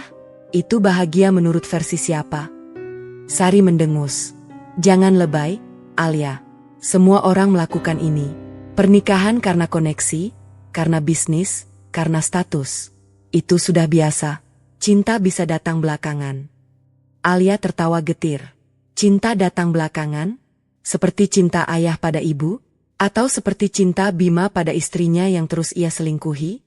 Atau seperti cinta Sari pada tunanganmu yang kau tinggalkan karena ia bangkrut? Sari terdiam. Wajahnya berubah merah padam. Ia naik pitam. Kurang ajar kau, Alia. Awas saja jika kau membuat malu keluarga hari ini. Sari keluar dari kamar sambil membanting pintu. Alia sendirian lagi. Ia melihat ke cermin. Seseorang dengan gaun putih dan riasan tebal menatapnya. Tapi ia tidak mengenali siapa orang itu. Orang itu bukan Alia. Alia adalah dokter desa yang suka tersenyum pada pasien tua. Alia adalah perempuan yang jatuh cinta pada santri miskin karena ketulusannya. Bukan pengantin paksa yang dipajang di atas panggung kebohongan. Di musyalah kecil, Raffi baru saja selesai sholat duha. Ia membaca doa panjang memohon petunjuk. Tiba-tiba ponsel pinjamannya bergetar. Ada pesan masuk dari nomor tidak dikenal. Raffi, ini Alia. Aku pakai ponsel pembantu. Jangan balas pesan ini karena ponsel ini akan segera aku kembalikan. Aku hanya ingin kau tahu, hari ini mereka akan mengumumkan pertunanganku dengan Andika. Aku tidak akan pernah menerimanya. Tapi aku juga tidak bisa kabur karena mereka akan menangkapmu jika aku kabur. Doakan aku, Raffi. Aku mencintaimu. Sampai kapanpun. Raffi membaca pesan itu berulang kali. Matanya basah. Tangannya gemetar. Ia ingin membalas, tapi ia ingat pesan Alia bahwa ponsel itu akan segera dikembalikan. Ia tidak ingin Alia ketahuan. Raffi hanya membalas dalam hati. Aku juga mencintaimu, Alia. Aku tidak akan menyerah. Raffi berdiri. Ia mengambil ponsel pinjaman itu dan memutar ulang rekaman Pak Darmo. Ia menontonnya sekali, 2 kali, 3 kali. Lalu ia menyimpannya kembali. Tiba-tiba, terdengar suara langkah kaki di luar musyalah. Bukan Pak Darmo. Langkah kaki ini berat dan cepat. Ada 2 orang. Pintu musyalah terbuka tanpa permisi. 2 orang pria bertubuh tegap berdiri di ambang pintu. Sama seperti yang menghadang Raffi di rumah Suparman. Tapi kali ini mereka tidak hanya menghadang. Mereka masuk. Raffi, kami dari tim keamanan desa. Kami mendapat laporan bahwa kau menyimpan barang haram di musyalah ini. Raffi berdiri tenang. Apa buktinya? Pria itu tersenyum. Bukti akan kami cari sendiri. Mereka mulai menggeledah musyalah. Lebih kasar dari penggeledahan yang dilakukan Andika. Mereka membanting lemari. Mereka merobek sajadah. Mereka membuang buku-buku ke lantai. Dan ketika salah satu dari mereka menemukan ponsel pinjaman di balik lemari kayu, ia berteriak, "Ini dia." Raffi berusaha mengambil ponsel itu, tapi pria lainnya menahan tangannya. "Ponsel ini akan kami sita. Kau tidak boleh memiliki ponsel tanpa izin desa." Raffi menatap mereka berdua. "Kalian bukan tim keamanan desa. Tim keamanan desa terdiri dari bapak-bapak tua yang saya kenal. Kalian preman bayaran Bima, benar kan?" Pria itu tidak menjawab. Ia hanya memasukkan ponsel ke sakunya dan berbalik pergi. "Kali ini kau selamat. Tapi lain kali, kami tidak akan seramah ini." Mereka pergi. Meninggalkan musyalah dalam keadaan berantakan. Raffi berdiri di tengah kekacauan itu. Ponsel bukti sudah diambil. Rekaman Pak Darmo sekarang berada di tangan musuh. Raffi merasakan keputusasaan yang belum pernah ia rasakan sebelumnya. Ia sudah kehilangan pekerjaan. Ia sudah kehilangan nama baik. Ia sudah kehilangan saksi. Dan sekarang ia kehilangan bukti. Ia berlutut di atas lantai yang berserakan. Ia menunduk. Air matanya menetes satu persatu. "Ya Allah, apakah ini ujian yang terlalu berat untukku? Apakah aku salah mencintai? Apakah aku salah berjuang?" Dari kejauhan, terdengar suara pengeras suara masjid. Bukan suara azan. Suara juragan Budi. Warga desa Manggung Sari yang berbahagia. Dengan penuh rasa syukur, kami sekeluarga mengumumkan pertunangan putri kami, Alia, dengan Ajun Komisaris Besar Polisi Andika. Acara pertunangan akan dilaksanakan hari ini pukul 2 siang di kediaman kami. Kami mengundang seluruh warga untuk hadir dan mendoakan. Raffi mendengar pengumuman itu. Berulang kali sampai suara Juragan Budi berhenti. Ia menutup wajahnya dengan kedua telapak tangan. Dadanya sesak. Dunia terasa runtuh. Tapi kemudian, di tengah reruntuhan itu, Raffi mendengar suara lain. Suara yang lembut. Suara yang tidak bisa didengar oleh telinga, tapi bisa dirasakan oleh hati yang bersih. Barang siapa yang bertakwa kepada Allah, niscaya Allah akan membukakan jalan keluar baginya dan memberinya rezeki dari arah yang tidak disangka-sangka. Raffi mengangkat wajahnya. Ia menarik napas panjang. Ia berdiri perlahan. Ia tidak tahu bagaimana. Ia tidak tahu kapan. Tapi ia yakin Allah tidak akan meninggalkannya sendirian. Raffi mulai merapikan musyalah yang berantakan. Buku-buku ia susun kembali. Sajadah yang robek ia lipat rapi. Dan ketika ia mengangkat lemari kayu yang jatuh, sesuatu jatuh dari balik lemari. Sebuah kartu nama. Kartu nama yang tidak pernah ia lihat sebelumnya. Kartu itu kecil, berwarna putih, dengan tulisan hitam yang jelas. Lembaga Bantuan Hukum Mawar Putih. Siap membantu masyarakat tidak mampu secara gratis. Kontak 0812XXXXXXXX. Raffi tidak tahu dari mana kartu itu berasal. Mungkin sengaja ditinggalkan oleh seseorang. Mungkin Pak Darmo. Mungkin orang lain. Tapi Raffi tidak bertanya-tanya lagi. Ia mengambil ponsel Pak Darmo yang lebih tua dan masih tersimpan di saku celananya. Ponsel itu tidak memiliki kamera canggih, tapi bisa menelepon. Dan nomor di kartu itu, ia hubungi. Suara di ujung telepon ramah. Halo, Lembaga Bantuan Hukum Mawar Putih. Ada yang bisa kami bantu? Raffi menjawab dengan suara bergetar tapi tegas. Saya Raffi. Saya butuh bantuan. Saya dituduh mencuri.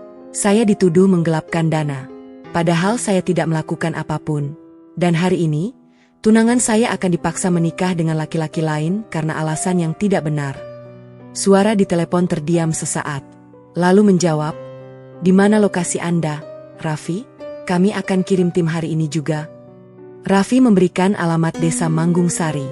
Ia tidak tahu apakah tim itu akan datang tepat waktu. Tapi setidaknya, ia sudah tidak sendirian. Luar biasa. Ada secercah cahaya di ujung gelap yang panjang. Jam menunjukkan pukul 12:30 siang. Matahari berada tepat di atas kepala, membakar bumi desa Manggung Sari tanpa ampun.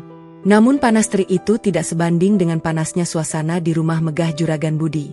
Puluhan kursi sudah tertata rapi di halaman depan. Tendang putih dan emas melambai pelan ditiup angsiang. Rangkaian bunga melati dan mawar merah menghiasi setiap sudut panggung. Semuanya sempurna. Semuanya mewah. Tapi tidak ada satupun yang tulus. Alia masih duduk di kamarnya dengan gaun putih yang mulai kusut karena ia tidak berhenti menggenggamnya erat-erat. Wajahnya dirias sempurna oleh sari. Tapi riasan itu tidak bisa menyembunyikan mata sembab dan bibir yang terus bergetar. Sari sudah mengunci pintu kamar dari luar. Tidak ada jalan keluar. Alia seperti burung cantik di dalam sangkar emas. Indah dipandang, tapi mati perlahan. Di musyalah kecil, Raffi sudah bersiap. Ia mengganti bajunya dengan baju koko putih bersih yang ia setrika sendiri meskipun setrika arang milik Pak Darmo sudah tua dan meninggalkan bekas gosong di bagian lengan. Ia tidak peduli. Ia hanya ingin terlihat rapi. Sebab sore ini, ia akan datang ke rumah Juragan Budi. Bukan untuk melamar. Ia sudah pernah melakukan itu dan diludahi. Kali ini ia datang untuk sesuatu yang lebih penting. Untuk membela kebenaran. Untuk membela Alia. Raffi belum tahu bagaimana caranya masuk ke tengah acara pertunangan yang dijaga ketat oleh preman bayaran Bima. Tapi ia yakin, ketika hati sudah bulat, Allah akan membukakan jalan. Pak Darmo datang dengan tergesa-gesa. Wajahnya pucat. "Nak Raffi, ada kabar buruk. Aku dengar dari tukang kebun rumah Juragan Budi, Alia jatuh pingsan tadi pagi. Ia sengaja tidak makan sejak 2 hari lalu. Tubuhnya lemah. Mereka terpaksa membawanya ke puskesmas." Raffi terkejut. "Apa? Alia di puskesmas sekarang?" Pak Darmo mengangguk. "Ya, Sari dan Bima mengantar. Andika juga ikut. Tapi kabar baiknya, puskesmas sedang kekurangan dokter karena dokter jaga sedang cuti. Jadi yang menangani Alia bukan dokter, hanya perawat." Raffi tidak menunggu lama. Ia segera berlari keluar musyalah. Pak Darmo berteriak dari belakang, "Hati-hati, nak." Raffi berlari secepat mungkin menuju puskesmas. Jaraknya sekitar 2 kilometer dari musyalah. Udara panas menyengat kulitnya. Keringat bercucuran membasahi baju koko putihnya. Namun ia tidak berhenti. Dadanya terasa seperti akan meledak. Tapi pikirannya hanya tertuju pada satu nama. Alia. Setelah 15 menit berlari tanpa henti, Raffi tiba di halaman puskesmas. Ia melihat mobil dinas Andika terparkir di depan. Juga mobil keluarga Juragan Budi. Itu artinya mereka masih ada di sini. Raffi masuk melalui pintu belakang puskesmas, tempat karyawan biasanya lalu lalang. Ia tahu lorong itu karena dulu ia sering mengantarkan ikan ke dapur karyawan. Ia berjalan cepat namun berusaha tidak menimbulkan suara. Di ruang UGD yang kecil, Alia terbaring di atas tempat tidur pasien dengan infus terpasang di tangan kirinya. Wajahnya pucat pasi, matanya terpejam, napasnya terdengar lemah. Di sampingnya, Sari dan Bima duduk di kursi plastik sambil bermain ponsel. Andika berdiri di dekat jendela, sesekali melirik ke arah Alia dengan ekspresi yang sulit diartikan. Bukan prihatin. Lebih mirip kekesalan karena acara pertunangan terancam terganggu. Raffi mengintip dari balik tirai hijau yang memisahkan ruang UGD dengan lorong belakang. Hatinya hancur melihat Alia dalam kondisi seperti itu. Ia ingin segera mendekat. Ia ingin memegang tangan Alia dan membisikkan kata-kata penghibur. Tapi ia tidak bisa. Sari, Bima, dan Andika menghalangi. Raffi menarik napas panjang. Ia berdoa dalam hati. Ya Allah, beri aku akal untuk bisa bertemu Alia sebentar saja. Aku hanya ingin memastikan ia baik-baik saja. Seolah menjawab doa Raffi, tiba-tiba perawat jaga memanggil Sari ke ruang administrasi. Ada dokumen yang harus ditandatangani. Sari menggerutu tapi tetap pergi. Bima menyusul beberapa saat kemudian karena ada telepon dari Bima tentang truk pakan yang mogok di jalan. Sekarang tinggal Andika yang menjaga Alia. Raffi tahu ini saat yang berbahaya. Andika adalah polisi. Andika juga musuh utamanya. Tapi Raffi juga tahu bahwa Andika sendirian sekarang. Tidak ada Sari. Tidak ada Bima. Hanya Andika dan Alia yang tidak sadarkan diri. Raffi memberanikan diri. Ia keluar dari balik tirai. Ia berjalan pelan menuju pintu ruang UGD. Sandal jepitnya hampir tidak berbunyi di lantai keramik yang dingin. Andika mendengar langkah kaki. Ia menoleh. Matanya membelalak saat melihat Raffi berdiri di ambang pintu. Kau? Bagaimana kau bisa masuk ke sini? Desis Andika dengan suara rendah tapi penuh ancaman. Raffi berdiri tegak. Saya datang untuk melihat Alia. Saya hanya ingin memastikan ia baik-baik saja. Andika menghadang. Kau tidak berhak berada di sini. Keluar sekarang, atau aku akan panggil satpam. Raffi tidak bergerak. Pak Andika, dengan segala hormat, saya hanya ingin beberapa menit. Alia sedang tidak sadar. Ia tidak akan tahu saya ada di sini. Tapi setidaknya hati saya tenang. Andika tertawa sinis. Hati tenang? Kau benar-benar santri lugu, Raffi. Dunia ini tidak berputar di sekitar hatimu. Ini tentang kekuasaan, tentang status, tentang siapa yang berhak memiliki apa. Dan kau tidak berhak memiliki Alia. Raffi menatap lurus mata Andika. Alia bukan benda, Pak Andika. Alia bukan properti yang bisa dimiliki karena kau punya pangkat atau uang. Alia adalah manusia yang punya hati. Dan hatinya memilih saya. Andika mengepalkan tangan. Untuk sesaat, Raffi mengira Andika akan memukulnya. Tapi Andika menahan diri. Bukan karena takut. Tapi karena di puskesmas ada banyak saksi. Kau hanya membuat dirimu sendiri sengsara, Raffi. Ayah Alia tidak akan pernah merestui. Saudaranya membencimu. Dan aku akan memastikan kau tidak akan pernah dekat dengan Alia selagi aku hidup. Raffi tidak menjawab. Ia hanya memandang ke arah Alia yang terbaring lemah. Dari jarak 3 meter, Raffi bisa melihat wajah Alia dengan jelas. Ada bekas air mata di pipinya meskipun matanya terpejam. Tangannya yang tidak terpasang infus menggenggam ujung selimut dengan erat. Raffi tersenyum kecil. Lalu ia berbisik pelan, cukup keras untuk didengar Alia jika ia sadar, tapi tidak cukup keras untuk didengar Andika dengan jelas. Alia, aku di sini. Aku tidak akan pergi. Aku akan menunggumu. Andika mendengar bisikan itu. Wajahnya berubah merah menahan amarah. Cukup, Raffi. Keluar sekarang. Ini peringatan terakhir. Raffi mengangguk. Ia berbalik perlahan. Namun sebelum ia melangkah keluar, tiba-tiba Alia membuka matanya. Mata Alia sayu. Tapi saat melihat sosok Raffi di ambang pintu, matanya terbuka lebar. "Raffi?"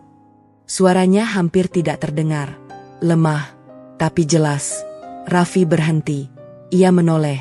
Hatinya bergetar melihat Alia sadar dan memanggil namanya. Andika juga terkejut. Ia menatap Alia, lalu menatap Raffi, lalu kembali ke Alia. "Alia, kau jangan banyak gerak. Kau masih lemah." Tapi Alia tidak menghiraukan Andika. Ia terus menatap Raffi. "Raffi, jangan pergi. Tolong, aku takut." Raffi ingin melangkah mendekat, tapi Andika menghalangi dengan tubuhnya. "Aku bilang keluar, Raffi. Kau dengar sendiri Alia butuh istirahat, bukan keributan."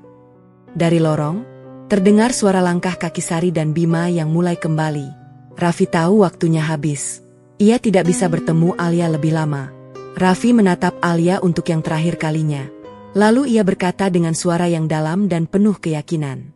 "Aku tidak akan pergi dari hidupmu, Alia. Aku berjanji. Apapun yang terjadi, kita akan bersama." Raffi berbalik dan berjalan cepat meninggalkan ruang UGD. Ia keluar melalui pintu belakang puskesmas, tepat sebelum Sari dan Bima memasuki ruangan. Sari melihat Alia yang sudah sadar dan menangis. "Ada apa ini? Kenapa Alia menangis?" Andika menjawab dengan dingin. "Tidak ada. Alia hanya mimpi buruk." Tapi Alia tahu itu bukan mimpi. Raffi benar-benar ada di sini. Raffi datang menjenguknya meskipun dilarang. Raffi mempertaruhkan keselamatannya hanya untuk memastikan Alia baik-baik saja. Di dalam hati Alia, ada secercah harapan yang mulai menyala kembali. Ia tidak sendirian. Raffi masih berjuang untuknya. Maka ia juga harus berjuang. Ia tidak boleh menyerah pada sakit dan lemah. Ia harus bertahan. Sementara Raffi berjalan menjauh dari puskesmas, hatinya campur aduk. Ia sedih melihat Alia lemah. Ia marah pada Andika yang terus menghalangi. Tapi ia juga bersyukur karena sempat bertemu walau hanya sebentar. Di tengah perjalanan pulang ke musyala, Raffi berpapasan dengan seorang perempuan muda berbaju kemeja putih dan celana bahan hitam. Perempuan itu memegang tas selempang coklat dan sebuah map tebal. Ia tersenyum ramah pada Raffi. "Permisi, apakah ini desa Manggung Sari?" tanya perempuan itu. Raffi mengangguk. "Benar, Bu. Ada yang bisa saya bantu?" Perempuan itu mengulurkan tangannya. "Saya Mira. Saya dari Lembaga Bantuan Hukum Mawar Putih. Saya menerima telepon dari seseorang bernama Raffi tadi pagi. Apakah Anda Raffi?" Raffi terperangah. Ia lupa bahwa ia sudah meminta bantuan lebih. Dan sekarang timnya datang. Tepat saat ia paling membutuhkan. "Benar, Bu. Saya Raffi. Maaf, saya tidak menyangka timnya datang secepat ini." Mira tersenyum. "Kami bergerak cepat untuk kasus-kasus darurat. Bisakah kita bicara di tempat yang lebih tenang? Saya perlu detail kasus Anda." Raffi mengajak Mira ke musyala kecilnya. Di tengah jalan, ia bercerita tentang lamaran yang ditolak dengan ludah. Tentang fitnah pencurian. Tentang penggeledahan ilegal. Tentang Andika yang memaksa menikahi Alia. Dan tentang rekaman Pak Darmo yang disita preman bayaran. Mira mendengarkan dengan saksama. Ia mencatat beberapa poin penting di buku kecilnya. "Raffi, kasus Anda tidak sederhana. Ada indikasi penyalahgunaan wewenang, pemerasan, dan kemungkinan korupsi dana bantuan. Tapi kami bisa membantu. Saya akan koordinasi dengan tim hukum kami di kabupaten. Tapi saya perlu satu hal dari Anda." "Apa itu, Bu?" Mira menatap Raffi serius. "Kesabaran. Kasus seperti ini tidak selesai dalam 1 atau 2 hari. Sementara acara pertunangan Alia hari ini. Saya tidak bisa menjamin kami bisa menghentikannya hari ini juga." Raffi terdiam. Ia menghela napas. "Saya mengerti, Bu. Saya hanya tidak ingin menyerah sebelum berjuang." Mira mengangguk. "Itu sudah lebih dari cukup. Saya akan mulai menyelidiki dari sekarang. Saya minta Anda tetap di desa ini dan tidak melakukan tindakan provokatif. Biarkan kami yang bekerja." Raffi setuju. Setelah Mira pergi, ia duduk di teras musyala. Langit mulai berwarna jingga. Waktu menunjukkan pukul 2:30 sore. Acara pertunangan sudah dimulai 1 jam yang lalu. Raffi tidak hadir. Tapi hatinya hadir di sana. Bersama Alia. Bersama perjuangan yang belum usai. Ia memejamkan mata. Lalu berdoa. "Ya Allah, jika hari ini Alia harus dipaksa menerima pertunangan itu, Jadikanlah itu sebagai ujian terakhir sebelum engkau berikan kemenangan yang indah. Aku percaya pada rencana MU. Aku percaya pada keadilan MU. Di rumah megah Juragan Budi, di tengah dekorasi mewah dan tamu yang berdesakan, Alia dipapah oleh Sari untuk duduk di kursi pengantin. Alia masih sangat lemah. Wajahnya pucat. Tersenyum pun ia tidak bisa. Namun semua tamu tidak peduli. Mereka hanya ingin melihat pesta. Mereka hanya ingin makan dan berselfie dengan dekorasi cantik. Juragan Budi berdiri di atas panggung. Ia mengambil mikrofon. Yang saya hormati, Ajun Komisaris Besar Polisi Andika beserta orang tua, dan seluruh warga Desa Manggung Sari yang saya cintai. Hari ini adalah hari yang membahagiakan bagi keluarga saya. Putri saya, Alia, akan resmi bertunangan dengan... Sebelum kalimat selesai, terdengar suara teriakan dari belakang. Berhenti. Semua orang menoleh. Seorang perempuan dengan kemeja putih dan celana hitam berdiri di pintu gerbang. Di tangannya, sebuah map tebal. Di belakangnya, dua orang pria berseragam kemeja biru dengan tanda pengenal lembaga bantuan hukum. Mira, ia datang. Meskipun belum bisa menghentikan pertunangan secara hukum, setidaknya ia bisa memberi peringatan. Saya Mira dari Lebih Mawar Putih. Saya memiliki bukti awal adanya indikasi paksaan dalam pertunangan ini. Kami meminta agar acara ditunda hingga ada klarifikasi dari yang bersangkutan. Juragan Budi marah. Apa maksudnya ini? Ini acara keluarga. Tidak ada paksaan apapun. Tapi Andika tahu ini bukan main-main. Wajahnya pucat saat melihat map yang dipegang Mira. Ia tidak tahu isi map itu. Tapi ia bisa menebak. Mungkin ada bukti-bukti yang memberatkannya. Keributan kecil terjadi. Tamu mulai berbisik-bisik. Alia yang dari tadi diam, tiba-tiba berdiri dengan sisa tenaganya. Ia mengambil mikrofon dari tangan ayahnya. Lalu berkata dengan suara lirih namun tegas. Bapak, Ibu, dan saudara-saudara sekalian. Saya Alia. Saya ingin mengatakan sesuatu yang sebenarnya. Sari dan Bima berusaha merebut mikrofon, tapi Alia sudah lebih dulu berbicara. Saya tidak ingin bertunangan dengan Andika. Saya dipaksa oleh ayah saya. Karena ayah saya takut skandal korupsi dana bantuan yang melibatkan beliau akan terbuka jika saya tidak menikah dengan Andika. Seluruh ruangan hening. Juragan Budi pucat pasi. Andika mengepalkan tangan. Sari dan Bima tidak bisa berkata apa-apa. Alia melanjutkan. Saya mencintai orang lain. Namanya Raffi. Santri miskin yang diludahi ayah saya saat melamar saya. Tapi Raffi tidak pernah membalas kebencian dengan kebencian. Ia tetap sabar. Ia tetap berdoa. Dan karena cintanya tulus, saya tidak akan pernah mengkhianatinya. Alia menangis. Saya rela tidak menikah seumur hidup daripada menikah dengan laki-laki yang tidak saya cintai hanya untuk menutupi dosa keluarga. Tamu bergemuruh. Ada yang mendukung Alia. Ada yang mencemooh. Suasana menjadi kacau. Di tengah kekacauan itu, Raffi tidak ada di sana. Ia masih berada di musyalah kecilnya, berdoa dengan khusyuk. Ia tidak tahu bahwa Alia baru saja melakukan sesuatu yang paling berani dalam hidupnya. Membuka kebusukan keluarganya di depan umum. Demi cinta, demi kebenaran. Perjuangan belum selesai. Tapi satu hal sudah pasti, Alia tidak akan pernah menyerah. Sama seperti Raffi dan Andika, di tengah amarah dan malu, mulai menyusun rencana balas dendam yang lebih kejam. Ia tidak akan membiarkan Raffi dan Alia menang semudah itu. Badai belum reda.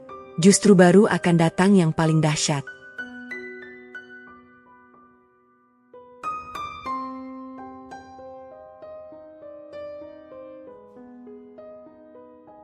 Tiga hari telah berlalu sejak pengumuman Alia di acara pertunangan yang gagal itu. Desa Manggung Sari masih bergumam. Tidak ada yang bisa membicarakan hal lain selain keberanian Alia membuka rahasia keluarga di depan umum. Beberapa orang memuji Alia sebagai perempuan pemberani. Sebagian lain mengecamnya sebagai anak durhaka yang mempermalukan ayah sendiri. Namun apapun kata mereka, satu hal yang pasti. Pertunangan dengan Andika batal demi hukum. Tidak ada ikatan resmi. Dan Andika sendiri sudah tidak muncul di desa sejak kejadian itu. Di rumah megah Juragan Budi, suasana lebih sunyi dari kuburan. Para pembantu bicara berbisik-bisik. Langkah kaki di lorong dilakukan dengan hati-hati. Tidak ada yang berani bersuara keras karena Juragan Budi sedang dalam amarah yang tidak terkendali. Sepanjang 3 hari, ia memecahkan 2 vas bunga, 1 cermin besar, dan sebuah piring keramik mahal peninggalan mendiang istrinya. Alia dikurung di kamarnya. Kali ini tidak hanya pintu yang dikunci, tapi jendela juga ditutup dengan papan triplex. Sari dan Bima bergantian berjaga di luar kamar. Mereka takut Alia melakukan hal nekat lagi. Tapi Alia tidak melakukan apapun. Ia hanya berbaring diam di tempat tidurnya. Matanya terbuka menatap langit-langit yang tidak bisa ia lihat karena ruangan gelap. Tubuhnya semakin kurus karena ia masih menolak makan dengan sungguh-sungguh. Namun di balik amarah Juragan Budi, ada sesuatu yang mulai berubah. Sesuatu yang tidak disadari oleh Sari maupun Bima. Juragan Budi mulai gelisah. Bukan karena nama baiknya tercemar. Bukan karena bisnisnya terganggu. Tapi karena kata-kata Alia di acara pertunangan itu terus terngiang di kepalanya. Saya mencintai orang lain. Namanya Raffi. Santri miskin yang diludahi ayah saya saat melamar saya. Setiap malam, Juragan Budi terbangun di jam yang sama. Jam 2 dini hari. Ia terbangun dengan keringat dingin dan jantung berdebar kencang. Ia memandangi wajahnya di cermin kamar mandi. Wajah tua dengan kerutan di dahi dan mata yang sayu. Ia bertanya pada bayangannya sendiri. Apa yang salah dengan aku? Ia teringat pada istrinya yang sudah meninggal. Istri yang dulu dinikahinya bukan karena cinta, tapi karena tanah. Istri yang selama puluhan tahun melayaninya dengan setia tanpa pernah mengeluh meskipun ia sering pulang larut malam dengan bau minuman keras. Istri yang meninggal dalam pelukannya karena sakit yang sebenarnya bisa dicegah jika ia mau merelokasi sebagian keuntungannya untuk membeli alat cuci darah. Istri itu adalah ibu dari Alia, Bima, dan Sari. Sehari sebelum meninggal, istri Juragan Budi berbisik pelan di telinganya. "Bang, jaga anak-anak kita. Jangan sampai mereka tumbuh menjadi orang yang membenci dunia karena ayahnya terlalu sibuk mengejar harta. Aku ikhlas. Tapi tolong, jangan ulangi kesalahan yang sama pada Alia. Ia anak yang paling lembut hati. Jangan hancurkan hatinya." Juragan Budi menangis saat mengingat pesan itu. Ia ingat janjinya, tapi janji itu ia langgar berkali-kali. Sari tumbuh menjadi pengacara licin yang hanya peduli uang. Bima menjadi manajer korup yang tidak segan memeras pekerjanya sendiri. Dan Alia, satu-satunya yang masih memiliki hati ibu, hampir hancur karena ulahnya sendiri. Pada malam keempat setelah pertunangan gagal, Juragan Budi memanggil Pak Darmo. Pekerja tua itu tidak pernah diundang ke rumah utama selama 10 tahun terakhir. Jadi ketika pesuruh datang ke gubuk kecilnya dan berkata, "Juragan Budi memanggil Bapak," Pak Darmo hampir tidak percaya. Ia segera membersihkan diri. Mengganti baju kerjanya yang lusuh dengan baju putih yang agak layak. Lalu ia berjalan menuju rumah megah itu dengan langkah pelan. Hatinya berdebar. Ia tidak tahu apa yang akan terjadi. Mungkin ia akan dipecat. Mungkin ia akan dimarahi karena membantu Raffi. Atau mungkin, sesuatu yang sama sekali tidak ia duga. Juragan Budi menerima Pak Darmo di ruang kerjanya. Ruangan itu gelap. Hanya diterangi satu lampu meja kecil. Juragan Budi duduk di kursi kayu jati dengan kepala menunduk. Ketika Pak Darmo masuk, Juragan Budi tidak menyapanya dengan suara keras seperti biasanya. Ia hanya mengangkat tangan, memberi isyarat agar Pak Darmo duduk di kursi di hadapannya. "Darmo, kau sudah berapa tahun bekerja denganku?" tanya Juragan Budi dengan suara parau. Pak Darmo menjawab dengan tenang. 23 tahun, Pak. Sejak tambak pertama Bapak berdiri di pinggir sungai." Juragan Budi mengangguk perlahan. 23 tahun. Itu waktu yang lama. Kau melihatku jatuh bangun. Kau melihatku miskin. Kau juga melihatku menjadi sombong. Pak Darmo tidak menjawab. Ia hanya menunduk. Juragan Budi melanjutkan. "Darmo, aku tahu kau membantu Raffi. Aku tahu kau yang memberinya informasi tentang Suparman. Aku juga tahu kau yang merekam pemindahan dokumen di gudang." Pak Darmo terperanjat. Wajahnya pucat. "Pak Budi, saya..." Juragan Budi mengangkat tangannya. "Tidak usah bicara. Aku tidak marah. Aku hanya ingin bertanya. Menurutmu, apakah Raffi benar-benar baik untuk Alia?" Pak Darmo terdiam. Ia tidak menyangka pertanyaan itu akan keluar dari mulut Juragan Budi. Setelah mengatur napas, ia menjawab dengan jujur. "Pak Budi, saya sudah tua. Saya tidak punya kepentingan apapun pada siapapun. Tapi saya bisa membaca hati manusia. Raffi adalah pemuda yang paling bersih hatinya yang pernah saya temui dalam 23 tahun bekerja di tambak ini. Ia tidak pernah membenci Bapak meskipun sudah diludahi. Ia tidak pernah membalas fitnah meskipun dirugikan. Ia hanya diam dan berdoa. Dan bagi saya, lelaki yang bisa diam saat dihina adalah lelaki yang kuat hatinya. Juragan Budi menyandarkan badannya di kursi. Matanya berkaca-kaca. Kau benar, Darmo.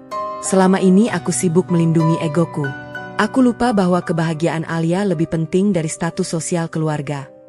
Juragan Budi berdiri. Ia berjalan menuju jendela dan membuka tirai. Cahaya bulan masuk menerangi ruangan yang gelap. Aku ingin bertemu Raffi, kata Juragan Budi tiba-tiba. Pak Darmo terkejut. Sekarang, Pak? Malam-malam begini? Juragan Budi mengangguk. Sekarang, aku tidak bisa menunggu sampai pagi. Aku sudah terlalu banyak menunggu dan berakhir dengan penyesalan. Pak Darmo segera beranjak. Ia berjalan cepat menuju musyalah kecil tempat Raffi tinggal. Dalam perjalanan, hatinya campur aduk. Ia tidak tahu apakah ini jebakan atau memang Juragan Budi benar-benar berubah. Tapi ia memutuskan untuk percaya.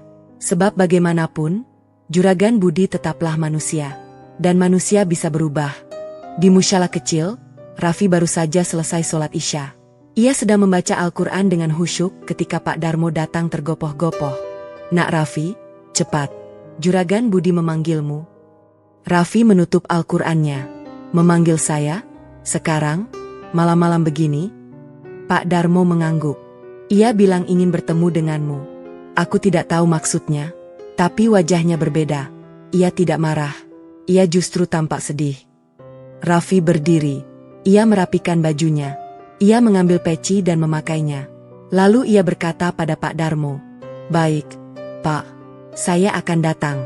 Apapun yang terjadi, saya pasrah pada Allah. Raffi berjalan menuju rumah megah itu dengan langkah tenang. Hatinya berdebar, tapi ia tidak menunjukkan kegelisahan. Sesampainya di depan gerbang, ia melihat pintu sudah terbuka. Seorang pembantu tua mengantarnya langsung ke ruang kerja Juragan Budi tanpa diminta menunggu. Juragan Budi masih berdiri di dekat jendela ketika Raffi masuk. Ia tidak menoleh. Angin malam membawa bau kolam ikan yang menyengat. Bau yang sudah akrab bagi keduanya. Satu sebagai pemilik, satu sebagai pekerja. Raffi mengucapkan salam. Assalamualaikum, Pak Budi. Juragan Budi berbalik. Matanya merah. Ada bekas air mata di pipinya yang kasar. Waalaikumsalam, Raffi. Silakan duduk. Raffi duduk di kursi yang sama yang diduduki Pak Darmo beberapa saat lalu. Kursi itu masih hangat. Juragan Budi berjalan mendekat. Ia duduk di hadapan Raffi. Jarak mereka hanya 1 meter. Tidak seperti saat lamaran dulu yang dipisahkan oleh meja besar dan ego besar Juragan Budi. Kali ini, mereka berhadapan secara sederhana. Raffi, aku minta maaf, kata Juragan Budi dengan suara terputus-putus. Aku sudah meludahimu. Aku sudah menghinamu di depan orang banyak. Aku sudah memfitnahmu. Aku sudah menyuruh preman mengusirmu. Aku sudah melakukan banyak kejahatan padamu. Dan kau tidak pernah membalas satupun. Raffi menunduk. Pak Budi, saya sudah memaafkan Bapak dari hari pertama. Juragan Budi menangis. Tangis seorang pria tua yang selama puluhan tahun menahan air mata di depan siapapun. Tapi malam ini, di hadapan santri miskin yang ia hina, ia menangis seperti anak kecil. Aku tidak pantas dimaafkan, Raffi. Aku tidak pantas. Raffi mengangkat kepalanya. Pak Budi, maaf adalah hak manusia. Tapi ampunan sejati datang dari Allah. Jika Bapak sungguh menyesal, Bapak bisa meminta ampun pada Allah. Allah Maha Pengampun. Juragan Budi mengusap air matanya dengan punggung tangan. Raffi, aku sudah tua. Aku tidak punya banyak waktu lagi. Sebelum aku mati, aku ingin melihat Alia bahagia.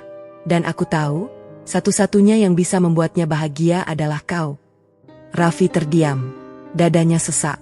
Ia tidak menyangka akan mendengar kata-kata itu dari mulut Juragan Budi. Aku merestui hubungan kalian, lanjut Juragan Budi. Tapi dengan satu syarat. Raffi mengernyit. Apa syaratnya, Pak? Juragan Budi menatap lurus mata Raffi. Jaga Alia dengan baik. Jangan sakiti ia. Jangan telantarkan ia. Jangan buat ia menangis seperti yang aku buat pada ibunya. Jika kau melukai Alia, aku tidak akan pernah mengampunimu meskipun aku sudah mati. Raffi mengangguk tegas. Saya berjanji, Pak. Demi Allah, saya akan menjaga Alia sebaik-baiknya. Alia lebih berharga bagi saya dari apapun di dunia ini. Juragan Budi mengulurkan tangannya. Raffi menyambutnya. Mereka bersalaman. Bukan salaman biasa, tapi salaman yang menghapus masa lalu. Salaman yang membuka lembaran baru. Besok pagi, kau datang lagi ke rumah ini. Bawa keluargamu. Aku akan mengumumkan pertunangan kalian secara resmi. Tidak ada lagi ludah. Tidak ada lagi hinaan. Hanya restu. Raffi tidak bisa menahan air matanya. Ia menangis. Bukan sedih. Bukan bahagia. Tapi lega. Lega yang luar biasa setelah berminggu-minggu berjuang sendirian. Terima kasih, Pak Budi. Terima kasih. Juragan Budi berdiri. Ia memeluk Raffi. Pria tua itu menepuk-nepuk punggung Raffi dengan lembut. Panggil aku ayah, Raffi. Sebab sebentar lagi, kau akan menjadi anakku. Raffi terisak dalam pelukan itu. Terima kasih, ayah. Di kamarnya yang gelap, Alia tidak tahu apa yang terjadi di ruang kerja ayahnya. Ia masih terbaring lemah. Tapi tiba-tiba, pintu kamarnya terbuka. Bukan Sari, bukan Bima, tapi Juragan Budi sendiri yang membuka pintu. Ia membawa lampu minyak kecil karena lampu listrik sengaja dimatikan. Alia, nak, panggil Juragan Budi dengan suara lembut yang tidak pernah Alia dengar sejak ibunya meninggal. Alia terkejut. Ia mencoba bangun, tapi tubuhnya terlalu lemah. Juragan Budi segera mendekat dan menahan bahu Alia. Jangan bangun. Ayah hanya ingin bicara. Alia menatap ayahnya. Wajah ayahnya berbeda. Tidak ada lagi ketegasan yang kejam. Yang ada hanya kerutan penyesalan. Ayah minta maaf, nak. Ayah sudah salah. Ayah sudah memaksamu. Ayah sudah memperlakukan Raffi dengan buruk. Tapi ayah berjanji, mulai sekarang, ayah akan memperbaiki semuanya. Alia tidak percaya pada pendengarannya. Ayah, apa maksud ayah? Juragan Budi tersenyum. Air matanya menetes lagi. Ayah sudah bertemu Raffi. Ayah sudah meminta maaf padanya. Dan ayah sudah merestui kalian. Alia terisak. Ia memeluk ayahnya sekuat tenaga meskipun tangannya gemetar karena lemah. Terima kasih, ayah. Terima kasih.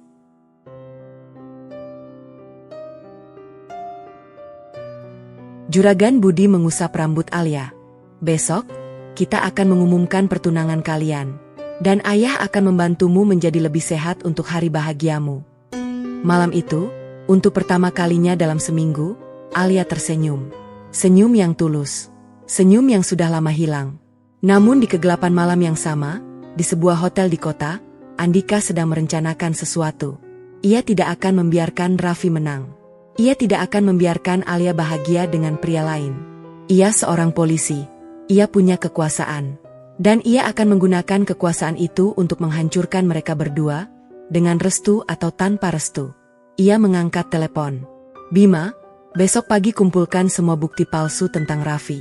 Kita akan menjebloskannya ke penjara sebelum pertunangan itu sempat diumumkan. Bima di ujung telepon terdiam sesaat. Tapi Pak, ayah saya sudah berubah. Ia sekarang mendukung Raffi. Andika tertawa dingin.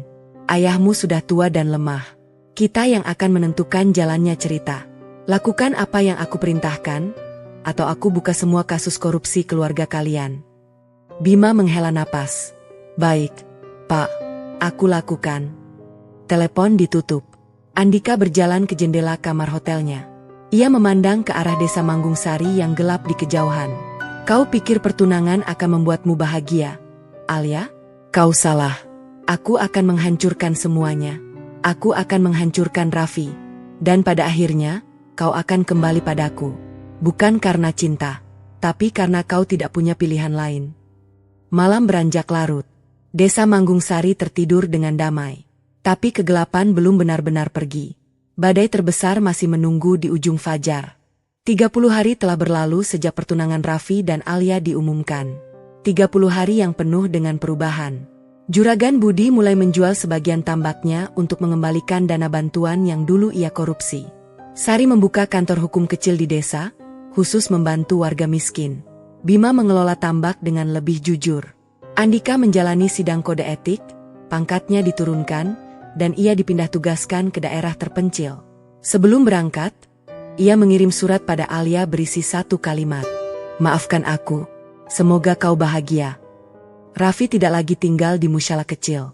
Juragan Budi memintanya tinggal di rumah dinas bekas kepala tambak. Rumah itu sederhana. Dindingnya bercat putih luntur. Atapnya terbuat dari seng yang sedikit bocor. Tapi Raffi merawatnya dengan penuh cinta. Alia sering datang ke rumah kecil itu setiap pulang dari puskesmas. Kadang ia membawa makan malam. Kadang hanya duduk di teras sambil bercerita tentang pasien-pasiennya. Pak Darmo hampir setiap hari berkunjung. Ia seperti kakek bagi mereka berdua. Kadang datang membawa ikan segar. Kadang hanya duduk sambil minum kopi dan bercerita tentang masa lalu. Raffi dan Alia tidak pernah bosan mendengarkan cerita-cerita Pak Darmo tentang desa ini. Hari pernikahan Raffi dan Alia akhirnya ditetapkan. Juragan Budi ingin acaranya sederhana. Tidak ada dekorasi mewah. Tidak ada catering dari kota. Hanya tumpeng dan laupau sederhana buatan tangan warga desa. Raffi setuju. Ia tidak pernah menginginkan pesta mewah. Yang ia inginkan hanyalah Alia. 3 hari sebelum pernikahan, hujan turun tanpa henti. Alia jatuh sakit karena kelelahan. Demam tinggi membuatnya terbaring lemah. Dokter mengatakan Alia perlu istirahat total setidaknya 1 minggu. Padahal pernikahan tinggal 3 hari lagi. Alia menangis di kamarnya. Ayah, aku tidak mau pernikahan ditunda. Aku sudah menunggu terlalu lama. Raffi yang mendengar kabar itu segera datang. Ia duduk di samping tempat tidur Alia. Kamu tidak lemah, Alia. Kamu manusia biasa yang butuh istirahat. Aku akan menunggumu sampai kau sehat. Malam itu Raffi tidak pulang. Ia tidur di ruang tamu rumah Juragan Budi. Ia ingin dekat dengan Alia. Juragan Budi melihat Raffi dari balik pintu. Hatinya terenyuh. Ia teringat pada dirinya sendiri dulu, ketika masih muda dan jatuh cinta pada istri pertamanya. Tapi cinta itu ia korbankan demi harta. Malam semakin larut. Juragan Budi tidak bisa tidur. Ia berjalan ke ruang tamu dan menemukan Raffi masih terjaga, sedang membaca Al-Quran. Raffi, kau belum tidur? Tanya Juragan Budi. Belum, Ayah. Saya sedang memohon pada Allah agar Alia segera sembuh. Juragan Budi duduk di samping Raffi. Kau benar-benar baik padanya, Raffi. Aku iri. Aku dulu tidak pernah sebaik kau pada ibunya. Ia menangis. Raffi tidak mengatakan apapun. Ia hanya membiarkan Juragan Budi menangis di pundaknya. Esok harinya, demam Alia mulai turun. Dokter mengatakan ia bisa pulih dalam 2 hari. Pernikahan bisa tetap berlangsung sesuai jadwal. Alia sangat bahagia. Ia memeluk ayahnya erat-erat. Hari pernikahan tiba. Hujan masih mengguyur sejak subuh. Juragan Budi bersikeras acara tetap di halaman. Hujan adalah berkah, katanya. Para tamu mulai berdatangan. Mereka membawa payung dan senyum. Desa Manggung Sari yang dulu penuh gosip dan kebencian, kini bersatu dalam kebahagiaan. Raffi duduk di pelaminan sederhana. Wajahnya berseri. Alia keluar dengan gamis putih. Tidak ada riasan tebal. Tidak ada perhiasan mewah. Hanya kerudung putih dan senyum paling indah. Sari dan Bima mengantarnya ke pelaminan sambil menangis haru. Raffi duduk di pelaminan sederhana. Wajahnya berseri. Alia keluar dengan gamis putih. Tidak ada riasan tebal. Tidak ada perhiasan mewah. Hanya kerudung putih dan senyum paling indah. Sari dan Bima mengantarnya ke pelaminan sambil menangis haru. Juragan Budi memegang mikrofon dengan tangan gemetar. Warga sekalian, hari ini adalah hari paling membahagiakan dalam hidup saya. Saya melihat putri bungsu saya menikah dengan pilihan hatinya. Seseorang yang dulu saya hinakan. Seseorang yang dulu saya ludahi. Dan sekarang, orang itu menjadi menantu yang paling saya banggakan. Juragan Budi berhenti. Air matanya tidak bisa ditahan. Raffi, saya minta maaf. Maafkan semua kesalahan saya. Maafkan kebodohan saya. Saya tidak pantas menjadi ayah mertuamu. Tapi saya berjanji akan berusaha menjadi lebih baik. Raffi berdiri dan memeluk Juragan Budi. Ayah, saya sudah memaafkan ayah sejak hari pertama. Tidak perlu menangis. Hari ini adalah hari bahagia. Para tamu bertepuk tangan. Pak Darmo yang duduk di barisan depan tidak bisa menahan haru. Acara inti dimulai. Raffi mengucapkan ijab kabul dengan suara lantang. Alia menerima dengan mata berkaca-kaca. Hujan yang sejak tadi deras tiba-tiba reda. Matahari muncul dari balik awan. Pelangi tipis terbentang di atas hamparan kolam ikan. Juragan Budi hanya tersenyum sambil menangis. Sari dan Bima memeluknya dari kiri dan kanan. Raffi mencium kening Alia. Kita sudah sampai, Alia. Akhirnya kita sudah sampai. Pak Darmo berjalan mendekati kedua mempelai. Saya tidak punya banyak harta, Tapi saya punya doa. Semoga kalian bahagia. Semoga kalian kuat menghadapi badai apapun. Alia memeluk Pak Darmo. Pak, mulai sekarang anggap saja kami anak Bapak. Kami akan merawat Bapak sampai tua. Pak Darmo menangis haru. Ia tidak menyangka akan memiliki keluarga di akhir usianya. Juragan Budi duduk di samping Raffi. Ia menyuapi Raffi dengan tangannya sendiri. Raffi, ayah titip Alia. Jaga dia baik-baik. Jangan sakiti dia. Karena ayah sudah terlalu banyak menyakitinya. Raffi mengangguk. Ayah, saya akan menjaga Alia dengan sebaik-baiknya. Saya akan bekerja keras. Saya akan membahagiakannya. Itu janji saya. Sore harinya, hujan turun lagi, tapi tidak ada yang pulang. Mereka tetap bertahan di bawah tenda, bernyanyi, berdoa, menikmati kebersamaan.